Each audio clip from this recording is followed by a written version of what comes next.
Umagang madilim pa, 4:00, at ang mga ilaw sa kalye ng Makati ay tila pagod na rin sa pag-iilaw magdamag.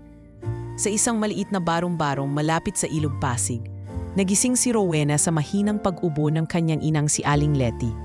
Hindi pa man ganap na bumabangon, ay dinampot na niya ang termos at lumang tabo, sabay tungo sa maliit na timba ng tubig ulan na naipon sa isang drum. Nagbanlaw siya ng muka, nagsuklay ng buhok gamit ang daliri, at isinuot ang lumang ngunit malinis na uniforme ng janitress. Kulay asul na medyo kupas na, may maliit na logo ng isang kilalang restaurant sa BGC, La Vista del Alma. "Nay, may pagkain pa kayo dyan? Mainit-init pa naman tong lugaw," wika ni Rowena habang inilalagay ang maliit na plastik na may kanin at tinapa sa isang plastik na baunan. Pinaghatian nila iyon ng kapatid niyang si Rodel na 7 taong gulang, na nooy mahimbing pang natutulog. "Huwag ka na mag-alala sa amin, anak. Basta ikaw, huwag ka malit sa trabaho. Ayokong mawalan ka pa ng trabaho, gaya ng dati," sagot ni Aling Letty habang pilit na ngumiti. Sa kabila ng panghihina, wala nang sinayan na minuto si Rowena. Sumakay siya ng jeep, bitbit ang bag na may basahan, pamunas, tsinelas at isang plastik ng baon. Nakatingin siya sa mga gusali habang unti-unting sumisikat ang araw. Alaging may halong lungkot at pag-asa ang tanawing iyon para sa kanya. Para bang pinapaalalang hindi pa siya nabibilang sa mundo ng mga naglalakihang opisina. Ngunit hindi rin naman siyang sumusuko sa pangarap. Pagsapit sa restaurant, tila ibang mundo ang binuksan niya. Aircon marmol na sahig, kristal na chandelier at amoy ng imported na kape ang sasalubong sayo. Ngunit hindi iyon para kay Rowena. Ang mundo niya ay nasa loob ng stockroom, sa banyo, at sa ilalim ng mga lamesang hindi napapansin ng mga sosyal na customer. Pagdating pa lang niya sa back entrance, ay narinig na niya ang boses ni Chef Ram. "Rowena, kanina pa dapat nililinis ang back hallway. Puro sapot ng gagamba ang kisame. Hindi ba trabaho mo yan?" sigaw nito habang nakaakbay sa clipboard. "Opo, Chef. Pasensya na po. Mauna na po ako ngayon," mabilis na sagot ni Rowena habang binubuksan ang kanyang locker. Hindi niya pinansin ang mga irap ng iba pang staff. May ilang dishwasher na palaging nambubuska sa kanya. Tinatawag siyang basang sisiw tuwing umuulan. Pero ang pinakamasakit ay hindi ang tawanan o irap, kundi ang katahimikan ng mga nakakaalam ng totoo. Ngunit piniling hindi magsalita. "Hoy, Rowena, gusto mo ba ng natirang pandesal?" Pabirong tanong ng isa sa mga sous chef habang nakapamewang. Ngumiti na lang siya. "Salamat po, pero may baon po ako." Hindi niya sinabi na iyon ay tinapay na isinawsaw lang sa sabaw ng tinapa. Habang naglilinis siya ng CR ng mga babae, napalingon siya sa salamin. Basa ang laylayan ng kanyang uniforme. May bahid ng bleach ang kanyang palad. Ngunit hindi na siya nagulat. Ganito ang araw-araw. Ito ang buhay niya. Ang tanging pahinga niya ay tuwing 12:00 ng tanghali sa maliit na sulok sa likod ng kitchen kung saan siya pwedeng magbuklat ng lumang recipe notebook ng kanyang ama. Doon siya tumitingin ng mga simpleng putahe, nilaga, pinakbet, sinigang, mga agkaing hindi sikat sa French-style menu ng La Vista del Alma, pero may pusong Pilipino. Isang hapon, habang pinupunasan niya ang basang sahig ng lobby, nadaanan siya ng isang lalaking nakaitim na blazer, mukhang kagalang-galang. Hindi ito pamilyar sa kanya, ngunit ngumiti ito at tumango. "Magandang hapon po," bati ni Rowena, sabay yuko. "Magandang hapon, ang sipag mo naman," sagot ng lalaki. Hindi niya alam na iyon ay si Lucas Antonio, ang mismong may-ari ng buong chain ng restaurant. Hindi ito sanay sa pagyayabang, at sa pagkakataong yon, pinili niyang magmasid muna, tahimik, bilang isang simpleng customer. At ang una niyang napansin ay hindi ang pagkain, kundi ang isang babaeng janitress na basa ang sapatos, nakayuko habang marahang pinupunasan ang sahig na para bang mahalaga ang bawat hibla ng basahan. Sa kanto ng kusina, habang iniisa-isa ni Rowena ang paglilinis ng mga singit ng oven na hindi na inaabot ng iba, napalingin siya sa mga natirang ingredients sa isang tray. May sibuyas, kamatis, galugong na hindi na nailuto, at kaunting dahon ng malunggay. Bigla siyang napaisip, sayang to. Kung nasa bahay to, may sinabawang isda na kami. Bulong niya sa sarili. Hindi niya alam na sa kabilang dulo ng kusina, naroon si Lucas, nagmamasid, tahimik, at unti-unting napapansin ang mundo na mga hindi pinapansin. Mula sa maruming sahig hanggang sa tapat at tahimik na kamay ni Rowena, nagsimula ng kumulo ang hindi pangkaraniwang kwento ng isang janitress na may dala palang lasa ng alaala. Rowena, ano ba yung linis mo sa glass panel? Para kang bulag, kitang-kita ang monomarka ng kamay. Sigaw ni Chef Ram, sabay bagsak ng clipboard sa lamesa. Umalabog ito at umalingaw-ngaw sa loob ng kitchen, dahilan para mapalingon ang lahat. Agad na nilapitan ni Rowena ang binanggit na panel at kinuha ang basang-basahan sa bulsa. Pasensya na po, Chef. Linisin ko po ulit. Pasensya na po, pasensya na po. Yan lang ba talaga ang kaya mong sabihin araw-araw? Maglinis ka ng maayos. Kung hindi dahil kulang kami ng tao, matagal na kitang pinaalis dito. Dagdag pa nito na parang walang pakundangan. Habang tahimik na nanonood ang ibang staff, nag-umpisang mapuno ang mata ni Rowena, pero agad niya itong pinigilan.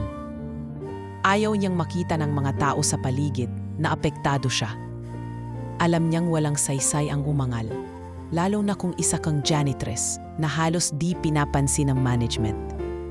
Sa kabilang sulok ng kusina, habang abala sa paggawa ng plating ang mga chef, biglang dumating si Daniela, anak ng may-ari ng restaurant at isa ring influencer.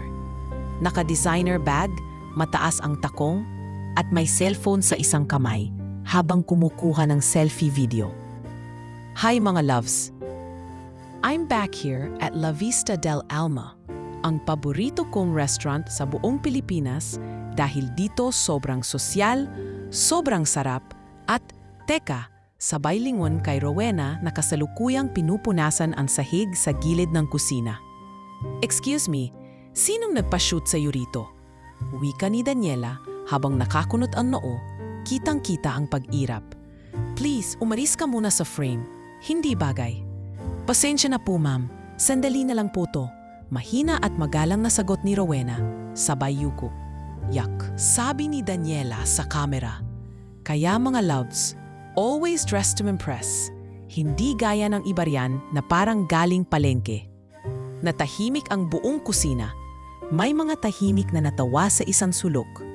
Ang iba'y umiwas ng tingin. Si Rowena, sa kabila ng kahihiyan, ay tahimik lang na nagpatuloy sa kanyang ginagawa. Sa kanyang dibdib, naroon ang pagbabagong halo ng inis at lungkot, pero pinili niyang manahimik.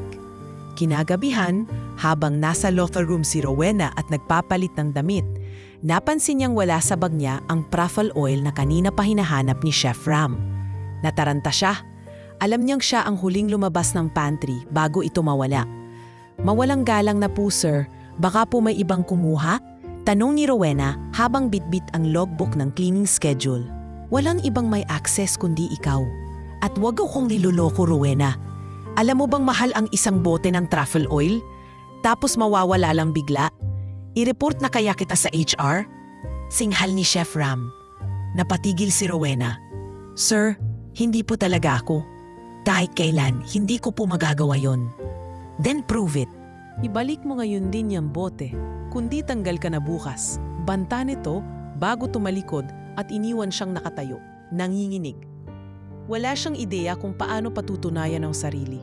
Sa mga oras na iyon, bigla niyang naramdaman na para bang walang halaga ang 5 taong pagbabanat niya ng buto sa restaurant na iyon. Na kahit kailan, hindi siya tunay na bahagi ng mundong iyon. Isang invisible na kasangkapan lang para sa mga mas mataas ang posisyon. Paglabas niya ng gusali, sumalubong sa kanya ang malakas na ulan. Wala siyang payong. Bitbit ang lumang bag, lumakad siya sa basang kalsada pa uwi. Habang ang bawat hakbang ay kasabay ng muling pagbabalik sa tanong, Hanggang kailan siya magtitiis? Pagdating sa bahay, hindi pa siya nakakapasok sa loob ay sinalubong siya ni Rodel na may luha sa mata. "Ate, masakit na naman daw puso ni nanay," bulalas nito. Agad siyang pumasok at inabutan si Aling Letty na nakahiga. Nanginginig ang mga kamay habang hawak ang dibdib. Agad siyang lumapit, inabot ang gamot at pinainom ng maligamgam na tubig. Nang medyo kumalma na ang ina, napayuko si Rowena sa tabi nito. "Anak, okay ka lang ba sa trabaho mo?" Anong ng ina habang hinihimas ang kanyang buhok. "Opo, Nay. Ayos lang po ako," sagot ni Rowena na may nangingilid na luha pero pinilit ngumiti. Sa likod ng mga salitang iyon ay ang bigat ng buong araw, kahihiyan, pangungutya at ang panibagong banta sa kanyang kinabukasan. Ngunit sa harap ng kanyang ina at kapatid, ayaw niyang madama ng mga ito ang bigat. Hindi niya kayang ipasa ang sakit sa kanila. Kinabukasan, habang abala sa pagwawalis ng labas ng restaurant, may dumaan na isang delivery van. Bumaba ang isang lalaking may suot na cap at shades, si Lucas Antonio na nagpapanggap pa ring ordinaryong customer. Napansin niya agad ang katahimikan ng dalaga habang nagtatrabaho at ang lungkot sa mga mata nito. "Mabigat ang ulan kagabi," sabi ni Lucas habang tumabi kay Rowena. "Opo," sagot ni Rowena habang hindi makatingin. "Pero tuloy pa rin po ang araw. Kailangan pong magtrabaho." Tahimik si Lucas, pero sa loob-loob niya, nagsisimula ng mabuo ang katanungan. Anong klaseng sistemang pinapatakbo sa restaurant na siya mismo ang may-ari? Kung may mga manggagawang tulad ni Rowena na ganito tratuhin, bakit ila nawawala ang puso sa gitna ng pinaglaban niyang pangarap? Sa ilalim ng araw ng umagang iyon, hindi pa alam ni Rowena na ang kanyang tahimik na pagtitiis ay isa palang halimuyak na nagsisimula ng makaabot sa mga panlasa ng may kapangyarihan. Isa-isa nang nahuhulog ang unang mga butil ng asin ng kanyang kwento. At kahit hindi pa siya handa, papunta na siya sa init ng kalan ng isang tadhana na magpapabago sa lahat. Hindi na bumalik si Rowena sa bahay nang hindi dumaan sa palengke. Kahit kulang sa tulog, pinilit niyang ipagkasya ang natitira sa pera para makabili ng 1 kilong galunggong, 2 pirasong kamatis, sibuyas at kaunting talbos ng kamote. Hindi ito para sa baon, kundi para sa hapunan ng kanyang pamilya. Alam niyang hindi sapat ang bigas sa bahay, pero alam din niyang kahit simpleng ulam basta mainit ay kayang magpainit ng puso. Pagdating sa bahay, nadatnan niyang natutulog ang ina habang yakap si Rodel. Bago siya magluto, naupo muna siya sa lumang bangkito sa harap ng kalan at doon niya muling binuklat ang isang lumang kwaderno, ang recipe notebook ng kanyang ama. May mantsa na ang mga pahina, may sulat kamay na minsang hindi na mabasa. Ngunit sa bawat pahina ay may pangalan ng isang alaala. Sinay na tulinan, nilagang baka, bulang lang ni Papa. Bulong niya sa sarili habang hinahaplos ang sulat ng ama. Napangiti siya sa isang pahina kung saan nakasulat lang ay, "Rowena, 8th birthday, sinigang with a surprise." Noong araw na yon, naalala niya, hindi na tuluyang handa. Nag-collapse ang kanyang ama habang naggagayat ng labanos. Inatake ito sa puso at hindi na nakaabot sa ospital. Mula noon, naging mas tahimik na ang kanilang tahanan. Nawala hindi lang ang tagapagluto, kundi ang halakhak ng kanilang munting pamilya. Ngunit sa kabila ng lahat, hindi nawala ang impluwensya ng ama sa kanya. Sa bawat simpleng luto, parang bumabalik ang mga alaala. At ngayong gabi, habang sinasangkot niya ang galunggong sa kamatis at sibuyas, parang naramdaman niya ang presensya nito. Isang simpleng amoy ng pritong isda at pinakuluang sabaw, ngunit may tagos sa puso. "Rodel, gising ka na," bulong niya sa kapatid habang pinapahid ng bimpo ang likod nito. "Ang bango, ate," bulalas ng bata habang tumidilat. "Simpleng sabaw lang, pero nilagyan ko ng pagmamahal." Biro niya habang pinapainit sa plato ang kaning lamig. Nagtipon sila sa munting hapag na gawa sa pinagtagpi-tagping plywood. Si Aling Letty ay nakasandal sa pader, habang si Rodel ay nakaupo sa luma nilang upuan na may basag sa isang paa. Pero sa oras na iyon, parang hindi mahalaga ang kakulangan. Ang mahalaga ay ang sabayang paghigop ng mainit na sabaw na parang panandali ang nagpapalimot sa sakit. Para akong bumalik sa probinsya, wika ni Aling Letty habang ngumiti. Ganyan-ganyang luto ng tatay mo noon. Masino, maalat ng kaunti pero may lambing. Natahimik si Rowena. Hindi niya agad alam kung matutuwa o malulungkot sa sinabi ng ina.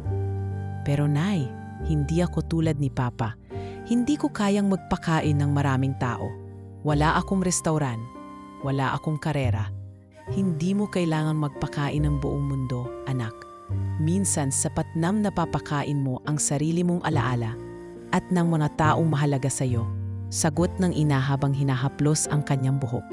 Kinabukasan, habang nasa staff area at nagsasaing gamit ang kanilang maliit na rice cooker, lumapit sa kanya si Mang Temyong, isa sa mga pinakamatagal ng utility worker sa building. Isang tahimik ngunit maasahang matanda na tila wala sa paningin ng karamihan, pero laging present kapag may kailangan. Narinig ko kagabi, may luto ka na naman, Rowena. Bungad nito habang umingiti. May natira ba? Opo, Mang Tem, may konting sabaw pa po. Gusto nyo? Aba, kung libre lang ang mga alaalang ganyan, araw-araw akong pupunta sa inyo. Biro nito habang tumatawa. Sa gitna ng kanilang kwentuhan, biglang dumating ang isang supervisor mula sa HR. Rowena, sadlit lang. Pinapatawag ka ni Chef Ram. May kailangang ayusin sa report ng maintenance. Agad siyang kinabahan. Pero nang makaharap si Chef Ram, walang iniulat kundi isang pirma sa inventory sheet. Hindi na muling nabanggit ang nawawalang truffle oil. Sa halip, tiningnan lang siya nito saglit bago sabihing, "Next time, wag mo nang papayagan na mawala ang kahit ano sa pantry mo. Ikaw ang accountable." Wala siyang masabi kundi, "Opo, Chef." Pasensya na po. Paglabas niya, huminga siya ng malalim. Hindi pa man tapos ang bangungot ng nakaraan, tila kinakalabit na naman siya ng kasalukuyan. Ngunit sa bawat pagsubok, ang tanging sandigan niya ay ang simpleng luto na nagsilbing tahimik na panata niya sa sarili. Na sa kabila ng lahat, hindi siya magiging marumi sa kadooban kahit marumi ang trabaho niya sa labas. Sa dulo ng linggong iyon, naisipan niyang dalhin ang kaunting ulam sa mga kapitbahay.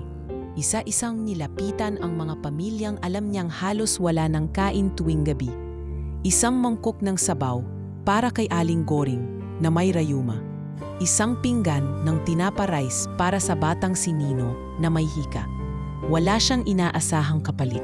Tanging ngiti ng mga gutom na bata at matatanda ang kanyang gantimpala. "Ate Rowena," wika ng batang si Nino habang nakangiti. "Bakit para masarap kahit amoy lang?" Napangiti siya at sabay sabing, "Siguro kasi gutom na kayo." "Hindi po, kasi parang may kwento yung pagkain mo. Parang masaya pero malungkot." Hindi agad siya nakasagot. Ngunit sa puso niya, alam niyang ang bawat timpla ng lasa ay may pinanggagalingang alaala. At sa bawat ulam, parang bumubuo siya ng tulay pabalik sa panahong buo pa ang pamilya nila. Isang lasa ng nakaraan na unti-unting hinahabi sa kasalukuyan, patungo sa isang panibagong kinabukasan na hindi niya pa lubos makita, pero tahimik niyang niluluto sa sarili niyang paraan. Sa isang malamig na umaga ng Lunes, muling bumalik si Lucas Antonio sa branch ng La Vista del Alma sa BGC. Ngunit ngayon, mas mapanuri ang kanyang mga mata. Nakasimpleng suot lang siya ng polo at dark jeans. May suot na plain baseball cap at shades. Hindi siya pinansin ng mga staff. Wala ni isang tumango. Sa itsura niya, aakalain mong isa lang siyang investor o bagong manager na nag-iinspeksyon. Pero sa kanyang katahimikan, mabigat ang mga obserbasyong pinupulot niya. Naglakad siya papasok mula sa lobby nang hindi dumaan sa harapang entrance. May alam siyang back access.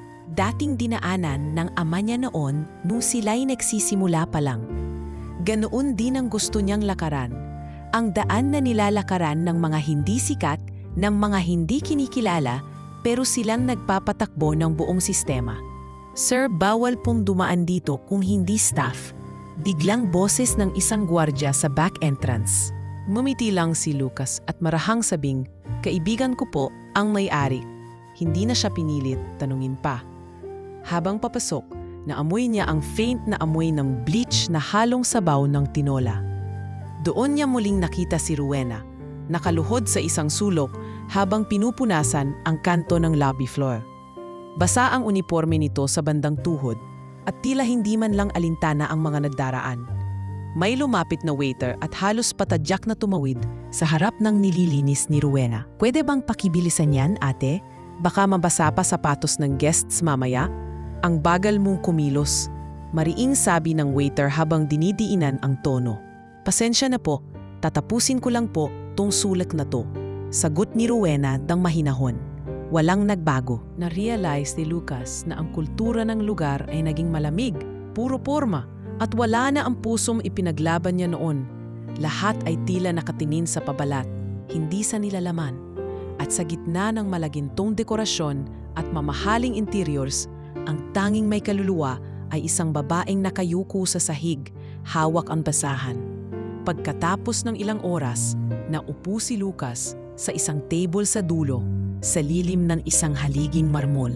Doon niya sinadyang umupo para makapagmasid sa mga nangyayari sa kusina. Mula sa kanyang posisyon, tanaw niya ang bukas na bahagi ng prep station.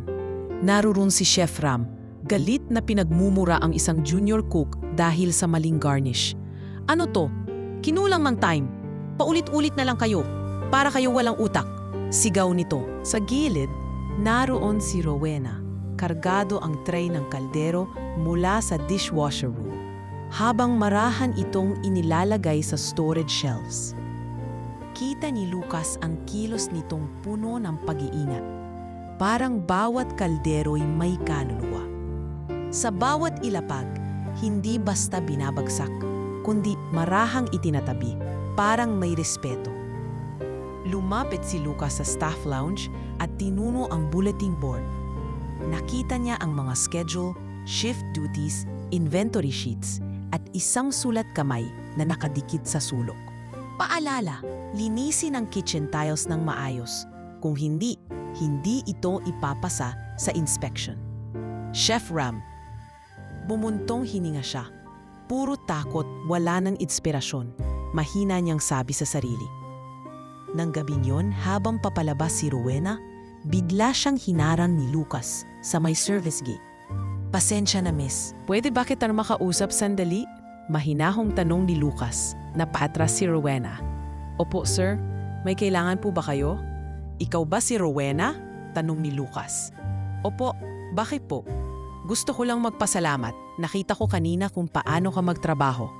Tahimik pero punong-puno ng respeto. Wala kang nasasayang. Napayuko si Rowena, tila di sanay purihin.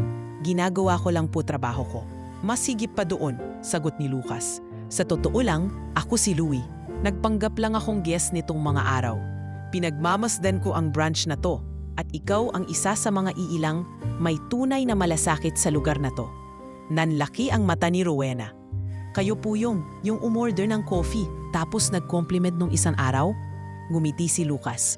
Oo, ako yon. At gusto kitang tanungin, kung mabibigyan ka ng pagkakataong magluto para sa event, tatanggapin mo ba? Natigilan si Rowena. Ako po? Magluto? Para sa event? Oo, may plano akong maglunsad ng special night, Heritage Filipino Cuisine. Gusto ko na isa sa mga pagkain ay manggaling sa idi-karaniwang chef, yung may puso, katulad mo. Pero janitress lang po ako, sir. Wala po akong culinary degree. Hindi po ako katulad ng iba dito. Tama ka, hindi ka nga katulad nila, sagot ni Lucas. Dahil ikaw lang ang nakita kong hindi lang nagluluto o nagtatrabaho, kundi nagbibigay ng alaala. Napaiyak si Rowena sa hindi inaasahang pagkilalang iyon. Hindi dahil sa papuri kundi sa simpleng katotohanang sa unang pagkakataon, may nakakita sa kanya, hindi bilang basang janitress, kundi bilang taong may kwento, may kakayahan. Habang naglalakad pa uwi, dala pa rin niya ang kaba at pagkalito. Tila hindi siya makapaniwala na ang tahimik niyang mundo ay unti-unting nilalapitan ng liwanag. Sa daan, inangat niya ang mata sa langit na may bahagyang ulap. Parang pinapakinggan siya ng langit sa wakas. Sa kabilang dulo ng syudad, si Lucas naman ay nakaupo sa opisina ng kanyang condo unit nakatanaw sa bintana habang iniisip ang mga susunod niyang hakbang. Kung pagbibigyan ng pagkakataon, nais niyang ibalik ang kaluluwang nawala sa mga restaurant niya at alam niyang kay Rowena magsisimula ang pagbabagong iyon. Isang gabi, matapos ang mahabang shift sa restaurant, tahimik lang na umuwi si Rowena. Dala ang pagod sa isip. Nafaukip pa rin sa kanyang isipan ang huling usapan nila ni Lucas.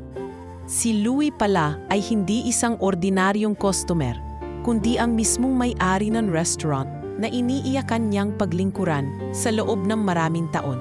Hindi niya alam kung ikatutuwa niya o ikakakaba ang lahat. Pakiramdam niya'y hindi siya karapat-dapat. Sa dami ng beses na siya'y pinahiya, dinungisan at binaliwala, paano siya biglang mapapansin ng isang bilyonaryo? Ngunit sa puso niya, may munting sigla na unti-unting naglalakas ng loob. Baka nga, kahit isang beses lang, marapat siyang marinig. Pagdating sa bahay, nadatnan niyang wala pang kain ang kanyang pamilya. Agad siyang nabihis at nagtungo sa kanilang maliit na kusina. Doon niya muling binuklat ang lumang kuwaderno ng kanyang ama. Napadako ang tingin niya sa isang simpleng recipe, bulang lang. Isang putahing hindi pinapansin ng mga sosyal na menu, ngunit para sa kanilang pamilya, ito ang luto ng pag-uwi. Kumuha siya ng ilang gulay na natira sa plastic bag, sitaw, talong, kalabasa at ilang piraso ng daing na tuyo na pinagsama-sama. Pinakuluan niya ito sa malinis na tubig ulan na ipon nila mula sa bubong. Habang kumukulo ang sabaw, nilagyan niya ito ng kaunting asin, luya at luha. Dahil sa bawat hinga niya, may kung anong pait at alaala ang sumisingaw sa lutong iyon. Naupo siya sa bangkito habang pinapanood ang usok na umaalimbukay sa palayo. Sa katahimikan ng gading iyon, parang narinig niyang muli ang tinig ng kanyang ama. Huwag mong iasa sa presyo ang lasa, iha. Lutuin mo kung ano ang nararamdaman mo. Doon lumalabas ang kaluluwa ng putahe. Tumayo siya at humigop ng sabaw. Napapikit siya. Sa isang saglit, bumalik siya sa panahong buo pa silang pamilya. May tawanan, may kwento habang kumakain sa sahig, at may pakiramdam ng tahanan kahit walang aircon o magandang plato. Ilang minuto lang ang lumipas, dumating si Mang Temyong na dala ang basyo ng tubig na pinakiusap niya kay Rowena. Naamoy agad ng matanda ang bulanglang na malapit ng maluto. Uy anak, amoy bahay ang niluluto mo. Pwede bang makiamoy? Biro nito habang gumiti. Hindi lang po amoy, Mang Tem. Tikman niyo po, anyaya ni Rowena habang nilalagay sa mangkok ang mainit na sabaw. Humigop ang matanda. Saglit na natahimik, maya-maya pumatak ang luha nito. Alam mo ba, sabi ni Mang Temyong na nanininig ang boses nung bata pa ako sa Batangas. Akala ko hindi ko na muling matitikman to. Tila may bumungad na alaala. Napangiti si Rowena, ngunit agad ding naluha. Hindi dahil sa papuri, kundi dahil sa natuklasan. Kaya pala siya nagluluto ay hindi lang para mapawi ang gutom, kundi para gisingin ang alaala.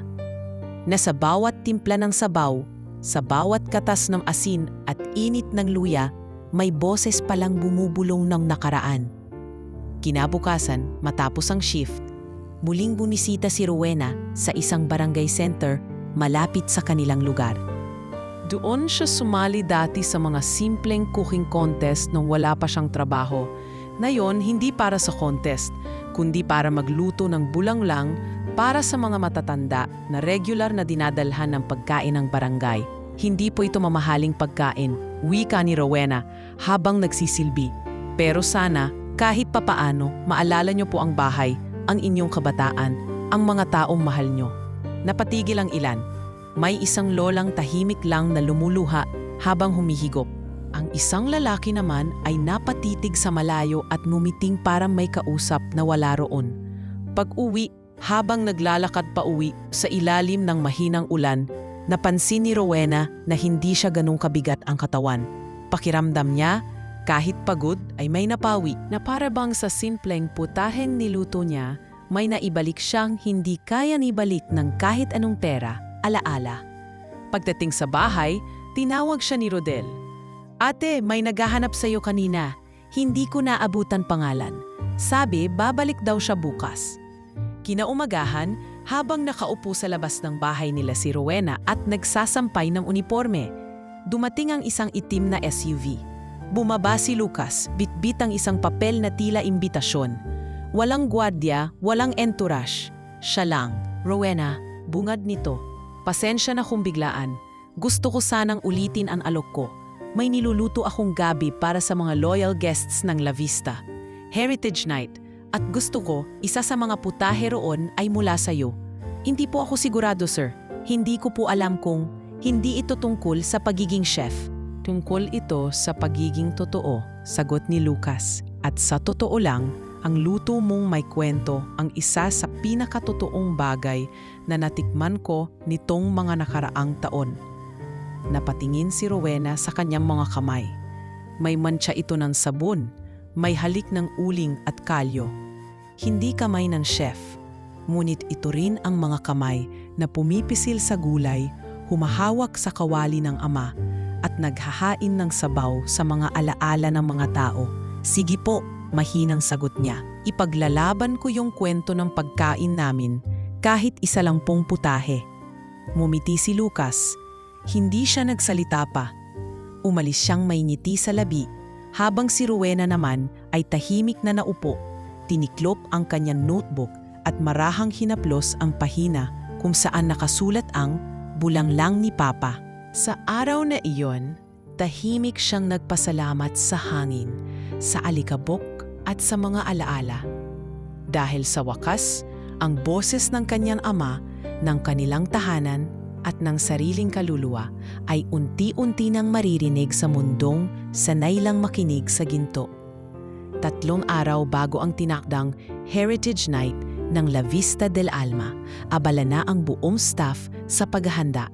Sa bawat sulok ng kitchen, may kanya-kanyang tungkulin ang mga tauhan.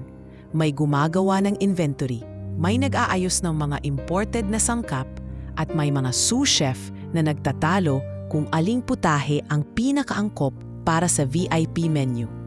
Sa gitna ng kaguluhang iyon, halos walang pumapansin kay Rowena, na ngayon ay tila isa pa ring bulto sa likod ng bawat kanto ng kusina. Ngunit sa puso niya, may tahimik na sigla, isang pangakong ibinigay niya hindi lang kay Lucas, kundi sa sarili niya at sa alaala ng kanyang ama. Kasabay ng pagpipilian ng mga putahe ng ibang chefs ay ang tahimik na paghahanda ni Rowena sa kanyang sariling proposal. Wala siyang kulinaryang diploma, wala siyang 5-star plating. Ngunit may dala siyang kwento. May dala siyang tinig ng mga panahong nilimot. Tinig ng mga pagkain na hindi sosyal pero may kakanyahan sa sulok ng kusina, habang ang iba ay nagkakagulo sa foie gras at caviar. Tahimik niyang nilalabas mula sa kanyang lumang backpack ang ilang rekado. Tuyong daing, murang malunggay, kamatis, luya at niyog. Hindi galing sa supplier ng restaurant ang mga ito. Galing ito sa palengke. Binili gamit ang sariling pera. Kahit hindi ito kasali sa inventory, wala siyang balak umasa sa sistema. Gusto niyang ang bawat sangkap ay may pinagmulan, may kabuuang intensyon. Hoy janitress, ani ng isang sous chef na may hawak na measuring cup. Anong ginagawa mo sa prep station? Diyan ka ba talaga dapat? Hindi siya agad sumagot. Tiningnan niya lang ito sa mata at sabay sabing, "Pinayagan po ako ni Sir Lucas. May ihahandang proposal dish para sa event." Natawa ang lalaki. "Proposal dish? Gamit yan? Daing at malunggay? Good luck, girl. Huwag ka na umasa. Di yan papasa kahit sa pasting ng kantin." Napayuko siya ngunit hindi natinag. Sa halip, itinuloy niya ang ginagawa. Inilabas niya ang maliit na kawali, ang tanging alaala ng kanyang ama na pinahiram sa kanya ni Mang Temyong. May bahid na ng kalawang sa ilalim, pero may buhay sa bawat tagpi ng langis sa gilid. Pinakuluan niya muna ang daing sa sabaw ng niyog, sabay pinasinawan ng kaunting luya at siling haba. Matapos nito, idinagdag niya ang hiniwang kamatis at ang pinirito niyang niyog hanggang sa kumapal ang sabaw. Hindi makalapit ang ibang staff, pero naamoy nila ang niluluto niya. Hindi ito mabango sa standard ng fine dining, pero may kung anong laman ang hangin. Isang amoy na parang may sumisingit sa alaala ng pagkabata. Amoy bangus sa kanto, bulong ng isa. Pero bakit parang nakakagutom? Nang makumpleto niya ang putahe, maingat niyang inilagay ito sa isang simpleng mangkok. Wala siyang plating skills, wala siyang garnish na may foam o edible flour. Ang meron lang siya ay isang mainit na sabaw ng daing, may halong gata, kamatis at amoy ng bahay. Bago siya tuluyang lumabas ng kitchen, pinara siya ni Chef Ram. "Ano yan?" tanong nito habang nakapamewang. "Isa po sa entry sa Heritage Night, Chef. Niluto ko po mismo," sagot ni Rowena habang mariing pinanghahawakan ang mangkok. "Teka lang, akala ko chef lang ang pwedeng magpakain sa event na yan. Si Sir Lucas po mismo ang nag-utos, Chef." Tugon niya, malamig pero magalang. "Hindi na kumibo si Chef Ram." Nakatingin lang ito sa mangkok ng sabaw na parang walang saysay. Ngunit ang singaw ng nilutoy tila may sariling boses na hindi kayang patahimikin, kahit mang pinakamaangas na tono ng chef. Dinala ni Rowena ang kanyang putahe sa maliit na silid ng tasting panel. Naroon si Lucas, kasama ang 2 consultants at isang food historian. Nakaupo silang lahat sa isang mesa. May tinitikmang adobo, kare-kare at lengwa. Tumango si Lucas nang makita siya. "Rowena, dyan ka na," anyaya nito. "Pakita mo sa amin ang kwento mo." Tahimik niyang inilapag ang mangkok sa harap nila. "Pangalan?" tanong ng consultant. "Tinawag ko pong sinaing na daing sa gata at alaala," sagot niya. Kinakabahan, ngunit malinaw ang tinig. Inuna ng food historian ang pagtikim. Sa unang subo pa lang, tumigil ito at nagsara ng mata. Sinundan siya ng consultant na napakunot ang noo sa unang pagkagat. Ngunit hindi para sa pagkontra, kundi dahil sa hindi maipaliwanag na kilig. Lucas, sa kanyang bahagi, ay dahan-dahang humigop ng sabaw at pagkatapos ay ngumiti. Hindi ito yung tipong ngiti ng satisfaction lang. Ito ang ngiti ng isang taong parang sandaling bumalik sa pagiging bata, nakayapak sa lupa, may hawak na platong plastik, habang tinatawag ng nanay sa loob ng kusina. Hindi ito fine dining, sabi ng consultant. Pero may kaluluwa. Exactly, dagdag ng historian. This is exactly what we meant by heritage. Hindi redisyon, hindi fusion. Ito yung totoo. Napatingin si Rowena kay Lucas, na tahimik lang na tumango. Alam niyang sa tingin pa lang ng mga mata nito, narupasa niya na ang pinakamahirap na tasting ng kanyang buhay. Paglabas niya ng silid, hindi siya ngumiti. Hindi rin siyang lumundag sa tuwa. Sa halip, humawak siya sa kanyang dibdib sapagkat sa unang pagkakataon, narinig ng mga tao hindi ang kanyang pangalan, kundi ang boses ng kanyang pagluluto, ang boses ng kanyang kaluluwa. Simula nang matikman ni Lucas at ng tasting panel ang lutong sinaing na daing sa gata at alaala ni Rowena, hindi na maalis sa kanyang isipan ang timpla ng sabaw na iyon, isang lasa ng tahanan, ng panahon at ng sakit na tinanggap na.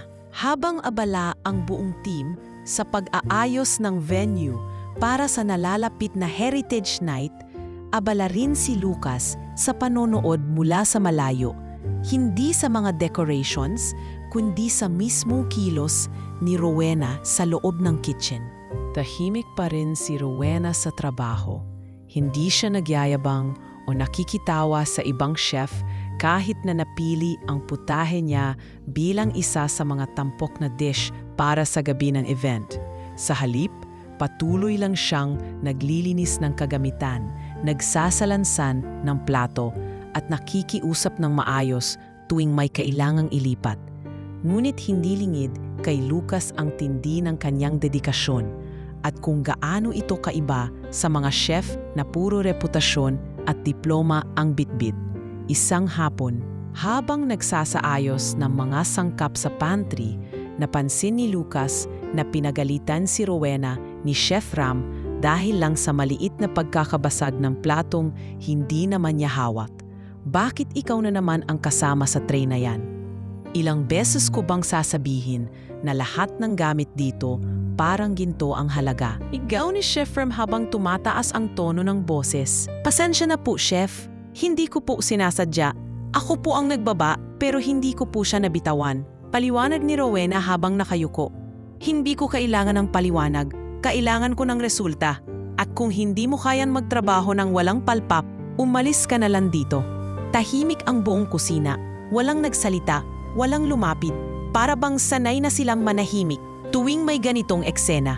Ngunit hindi na napigilan ni Lucas ang sarili. Lumapit siya, tila walang alinlangan, at malumanay ngunit mariing nagsalita. Chef Ram, tawag niya habang inilalagay ang kamay sa bulsa. Pakiusap lang, huwag tayong magtaas ng boses sa sinumang staff. Lalo na kung hindi pa natin alam ang buong kwento. Nagulat ang buong kitchen. Hindi pa rin lahat nakakaalam ng totoong katauhan ni Lucas. Ngunit sa pagkakatayo niya, tuwid, may autoridad at puno ng pagtitimpi. Hindi maikakaila na hindi siya basta customer lang. Tumingin si Chef Ram sa kanya, nag-aalangan. Pasensya na po sir. Hindi ko po kayo namukaan kanina. Akala ko, hindi mo na kailangang magpaliwanag. Kung gusto mong manatili bilang head chef dito, simulan mong irespeto ang bawat taong nasa kusina, mula sa dishwasher hanggang sa janitress. Lahat tayo may bahagi. Tumango si Ram, pilit ang ngiti, sabay talikod. Mabilis din siyang lumabas ng kitchen. Nang wala na ito, nilapitan ni Lucas si Rowena. Okay ka lang? Tanong niya. Opo, mahina niyang tugon. Sanay na po ako sa ganun. Basta makapagtrabaho lang ako. Huwag mong hayaan na manatili ka sa sanay. Minsan ang dapat sanayin ay ang mundo para matutong tumingin sa tamang direksyon. Napatingin si Rowena sa kanya. Hindi niya alam kung paano bibigyang pangalan ang nararamdaman. Pero sa loob ng dibdib niya, may mumunting pagkislot. Parang apoy na matagal nang sinikil. Pero ngayong pinayagang kumapoy, hindi niya alam kung paano ito mapapatay. Mula noon, ladong naging curious si Lucas sa pagkatao ni Rowena. Sinubukan niyang kausapin ang ibang staff tungkol dito. Ngunit puro paninira ang narinig niya. Sir, tahimik lang po yan, pero mahilig magkunwaring inosente. Minsan po parang nagmamagaling. Alam niyo naman po, hindi galing sa culinary. Lagi pong pasikreto yan sa ginagawa. Manay ba namin kung hindi niya pala sinusunod ang protocol sa kusina? Hindi naniwala si Lucas. Alam niyang may ugat ang ganitong namasalita. Selos, insecurity, o simpleng elitismo. Kaya mas pinili niyang dumiretso sa pinagmumula ng kwento. Si Rowena mismo. Sa isang gabi bago ang final rehearsal ng Heritage Night, tinawag niya si Rowena palabas ng kitchen. Magkaharap sila sa maliit na balcony sa second floor ng restaurant, kung saan tanaw ang kabuuan ng city skyline. Tahimik ang gabi, malamig ang hangin. Hindi ko alam kung naiintindihan mo kung gaano kakahalaga sa event na ito, Rowena. Bungad ni Lucas. Hindi po sir, sagot ni Rowena, habang tinatakpan ang kamay sa lamig. Parang panaginip pa rin lahat. Alam mo ba kung bakit pinili ko ang putahe mo? Tanong ni Lucas. Dahil po, kakaiba? Mahina niyang hula, hindi lang kakaiba. Dahil totoo, ang lasa ng pagkain mo, hindi lang masarap, may tinig, may pinanggagalingan. Ramdam ko ang taong nagluto, hindi ang award, hindi ang diplomasya. Yung kaluluwa.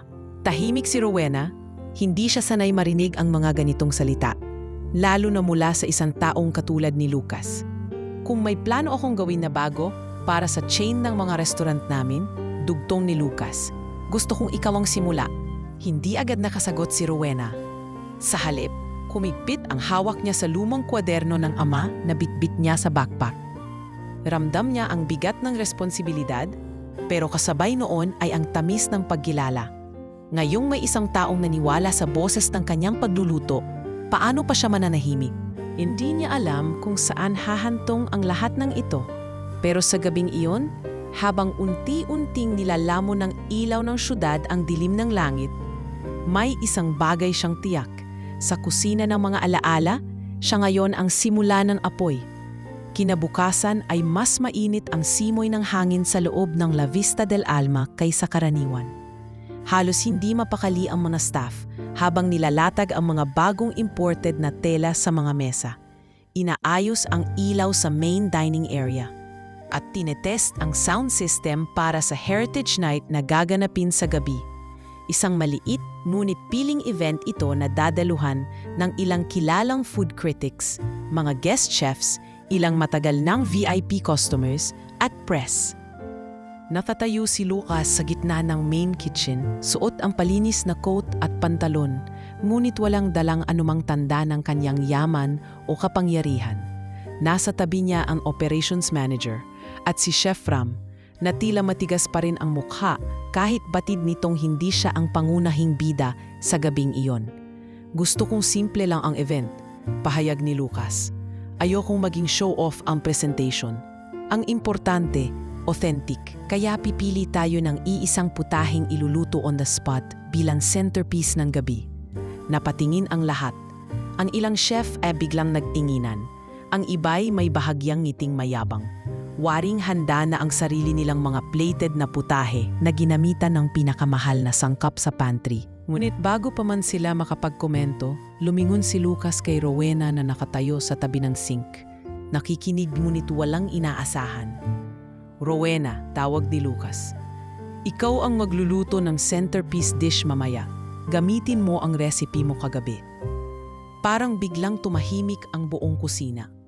Para bang nabini ang lahat, pati ang tunog ng simmering stock sa isang kaserola ay tila nahinto. Si Chef Ram ang unang bumitaw ng salita. Sir, janitress po si Rowena. Pasensya na po. Pero hindi po siya trained chef. Hindi po ba mas makabubuting kami na lang ni Chef Carlo ang magpakita ng... Pinutol siya ni Lucas, hindi sa sigaw, kundi sa malamig at klarong tono. Hindi ako naghahanap ng credentials. Naghahanap ako ng lasa. At si Rowena ang tanging tao rito na may luto na hindi ko lang natikman kundi naramdaman. Hindi na nakapagsalita si Chef Ram. Ang ibang staff ay nagsimulang bulungan ng isa't isa. Ang ilan ay tahimik na natuwa, habang ang iba ay halatang naiinggit. Hindi pa rin makapaniwala si Rowena. Sir, sigurado po ba kayo? Baka po mapahiya kayo sa mga bisita. Ngumiti lang si Lucas. Kung mapahiyaman ako, mas pipiliin ko ng mapahiya sa totoong bagay kaysa pumalakpak para sa kasinungalingan. Gamit ang lumang kawali na pinahiram ni Mang Temyong, nag-umpisang maghanda si Rowena. Habang hinuhugasan niya ang mga gulay at pinipiga ang gata mula sa niyog, hindi niya namalayang pinapanood siya ng ilang staff. May halong paghanga at pagtataka. Hindi siya nagmamadali. Hindi rin siya nagpapanik. Arabang hindi siya nagluluto sa harap ng mga kritiko, kundi sa sarili niyang kusina, sa gitna ng tahanang hindi pa niya muling nararanasan. Rowena, bulong ni Mang Temyong na dumaan sa likod ng kusina, dalahang isang plastik ng dahon ng saging. Ito gamitin mo para sa presentation. Yan ang ginagamit ng tatay mo noon sa tuwing maghahain ng espesyal. Napaniti siya. Salamat po, Mang Tem. Kayo po talaga ang pinakamatagal kong kakampi. Habang patuloy siyang nagluluto, unti-unting napuno ng amoy ng niyog, tuyo at mga damo ang buong kusina. Sa unang singhot pa lang ay may ilang waiters na napahinto sa paglalakad. Hindi ito amoy na kinaugalian nilang amuyin sa ganitong klase ng restaurant. Pero may kung anong hatak sa tiyan.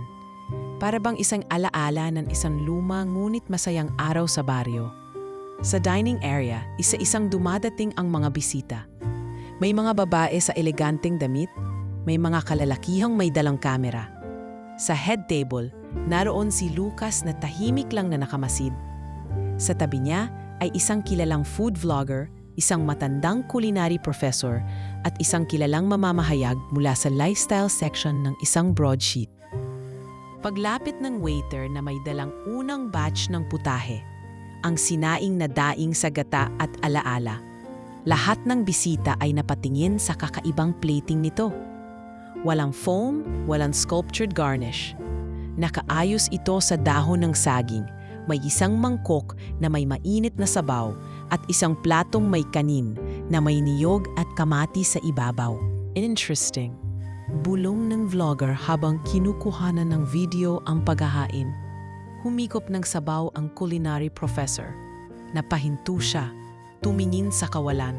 Bago pa man makapagkomento, bigla siyang napahawak sa dibdib. Akala ko, hindi ko na ito matitikman ulit, bulong niya. Ganitong ganito ang luto ng yaya ko nung araw. Lahat ng timpla, maalat, creamy, may linamnam, pero ang pinaka-importante, may damdamin. Sunod na kumain ang vlogger. Hindi ring ito agad nagsalita. Kumingin muna sa kamera, saka huminga ng malalim. Guys, sabi niya, hindi ito pagkain lang.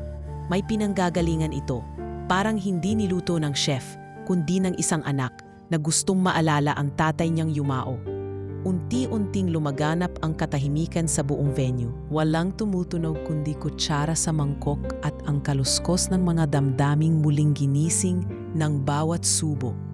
May matandang babaeng nakaupo sa bandang gilid na tahimik lang, ngunit may tumulong luha habang sinusubuan ang apo niya. Hindi na pinansin ng mga tao ang iba pang plated dishes ng ibang chef. Lahat sila ay humihingi ng isa pang serving ng niluto ni Rowena. Sa kitchen, habang nananatiling nakatayo sa gilid si Rowena, hawak ang basang bimpo sa balikat. Walang kamalay-malay sa nangyayaring kaguluhan sa labas. Hindi siya lumalabas. Hindi siya naghihintay ng papuri. Hindi siya umaasang purihin. Ang alam lang niya, ginawa niya ang bahagi niya. Niluto niya ang kwento. Ilang minuto ang lumipas, bumalik si Lucas sa kusina. Hawak ang isang mangkok na halos simot na. Rowena, sabay pakita ng mangkok. Ilang beses ko na sigurong nakain ang pinakamahal na putahe sa mundo. Pero ngayon lang ako napaiyak sa lasa. Hindi nakaimik si Rowena. Mumiti lang siya at dahan-dahang pinanggal ang kawali sa kalan. Marahang pinunasan ang kahuli-hulihang patak ng sabaw sa gilid ng mesa. Sa tingin niya, hindi niya kailangang magsalita. Dahil ngayong gabi, ang boses niya ay narinig. Hindi sa sigaw, kundi sa lasa. Ang gabi ng Heritage Night ay naging gabi ng tahimik ngunit matinding pagyanig sa mundo ng La Vista del Alma. Sa bawat subong hinigop ng mga panauhin mula sa sabaw ni Rowena, may gumuguhong pag-aakalang tanging mga bihasang chef na may diploma at formal na pagsasanay ang may karapatang marinig. Ngunit sa gabing iyon, isang babaeng janitress na walang ibang hawak kundi ang kwento ng kanyang pamilya ang nagpatahimik sa buong silid ng mga eksperto at sosyal na bisita. Hindi pa man natatapos ang programa, ay nagsimula ng maglabasan ang mga videos ng mga panauhin na umiiyak habang kumakain. Sa Instagram, Twitter at YouTube, ang tag na #lasa ng alaala ay mabilis na nag-trend. Iba't ibang food critics ang nagpahayag ng kanilang pagkabigla at paghanga sa kakaibang lalim ng putahe ni Rowena. Hindi ko inaasahan na mapapaiyak ako sa isang simpleng sabaw ng daing. Sabi ng isa, hindi ito pagkain lang. Isa itong liham mula sa nakaraan. Habang ang karamihan ay nasa dining area, sa kitchen ay nakaupo si Rowena sa gilid ng locker room. Yakap ang lumang kwaderno ng kanyang ama. Hindi niya naririnig ang papuri. Hindi niya nasasaksihan ang pagtrend ng pangalan niya online. Ang alam lang niya, natapos niya ang kanyang tungkulin. Naluto niya ng tapat ang kanyang alaala. Pumasok si Lucas, kasama si Mang Temyong. Hawak ni Lucas ng kanyang cellphone, pinapakita ang ilang video na nagsimula ng umani ng libu-libong views. Rowena, tawag niya, alam mo bang kanina ka pa pinag-uusapan sa labas?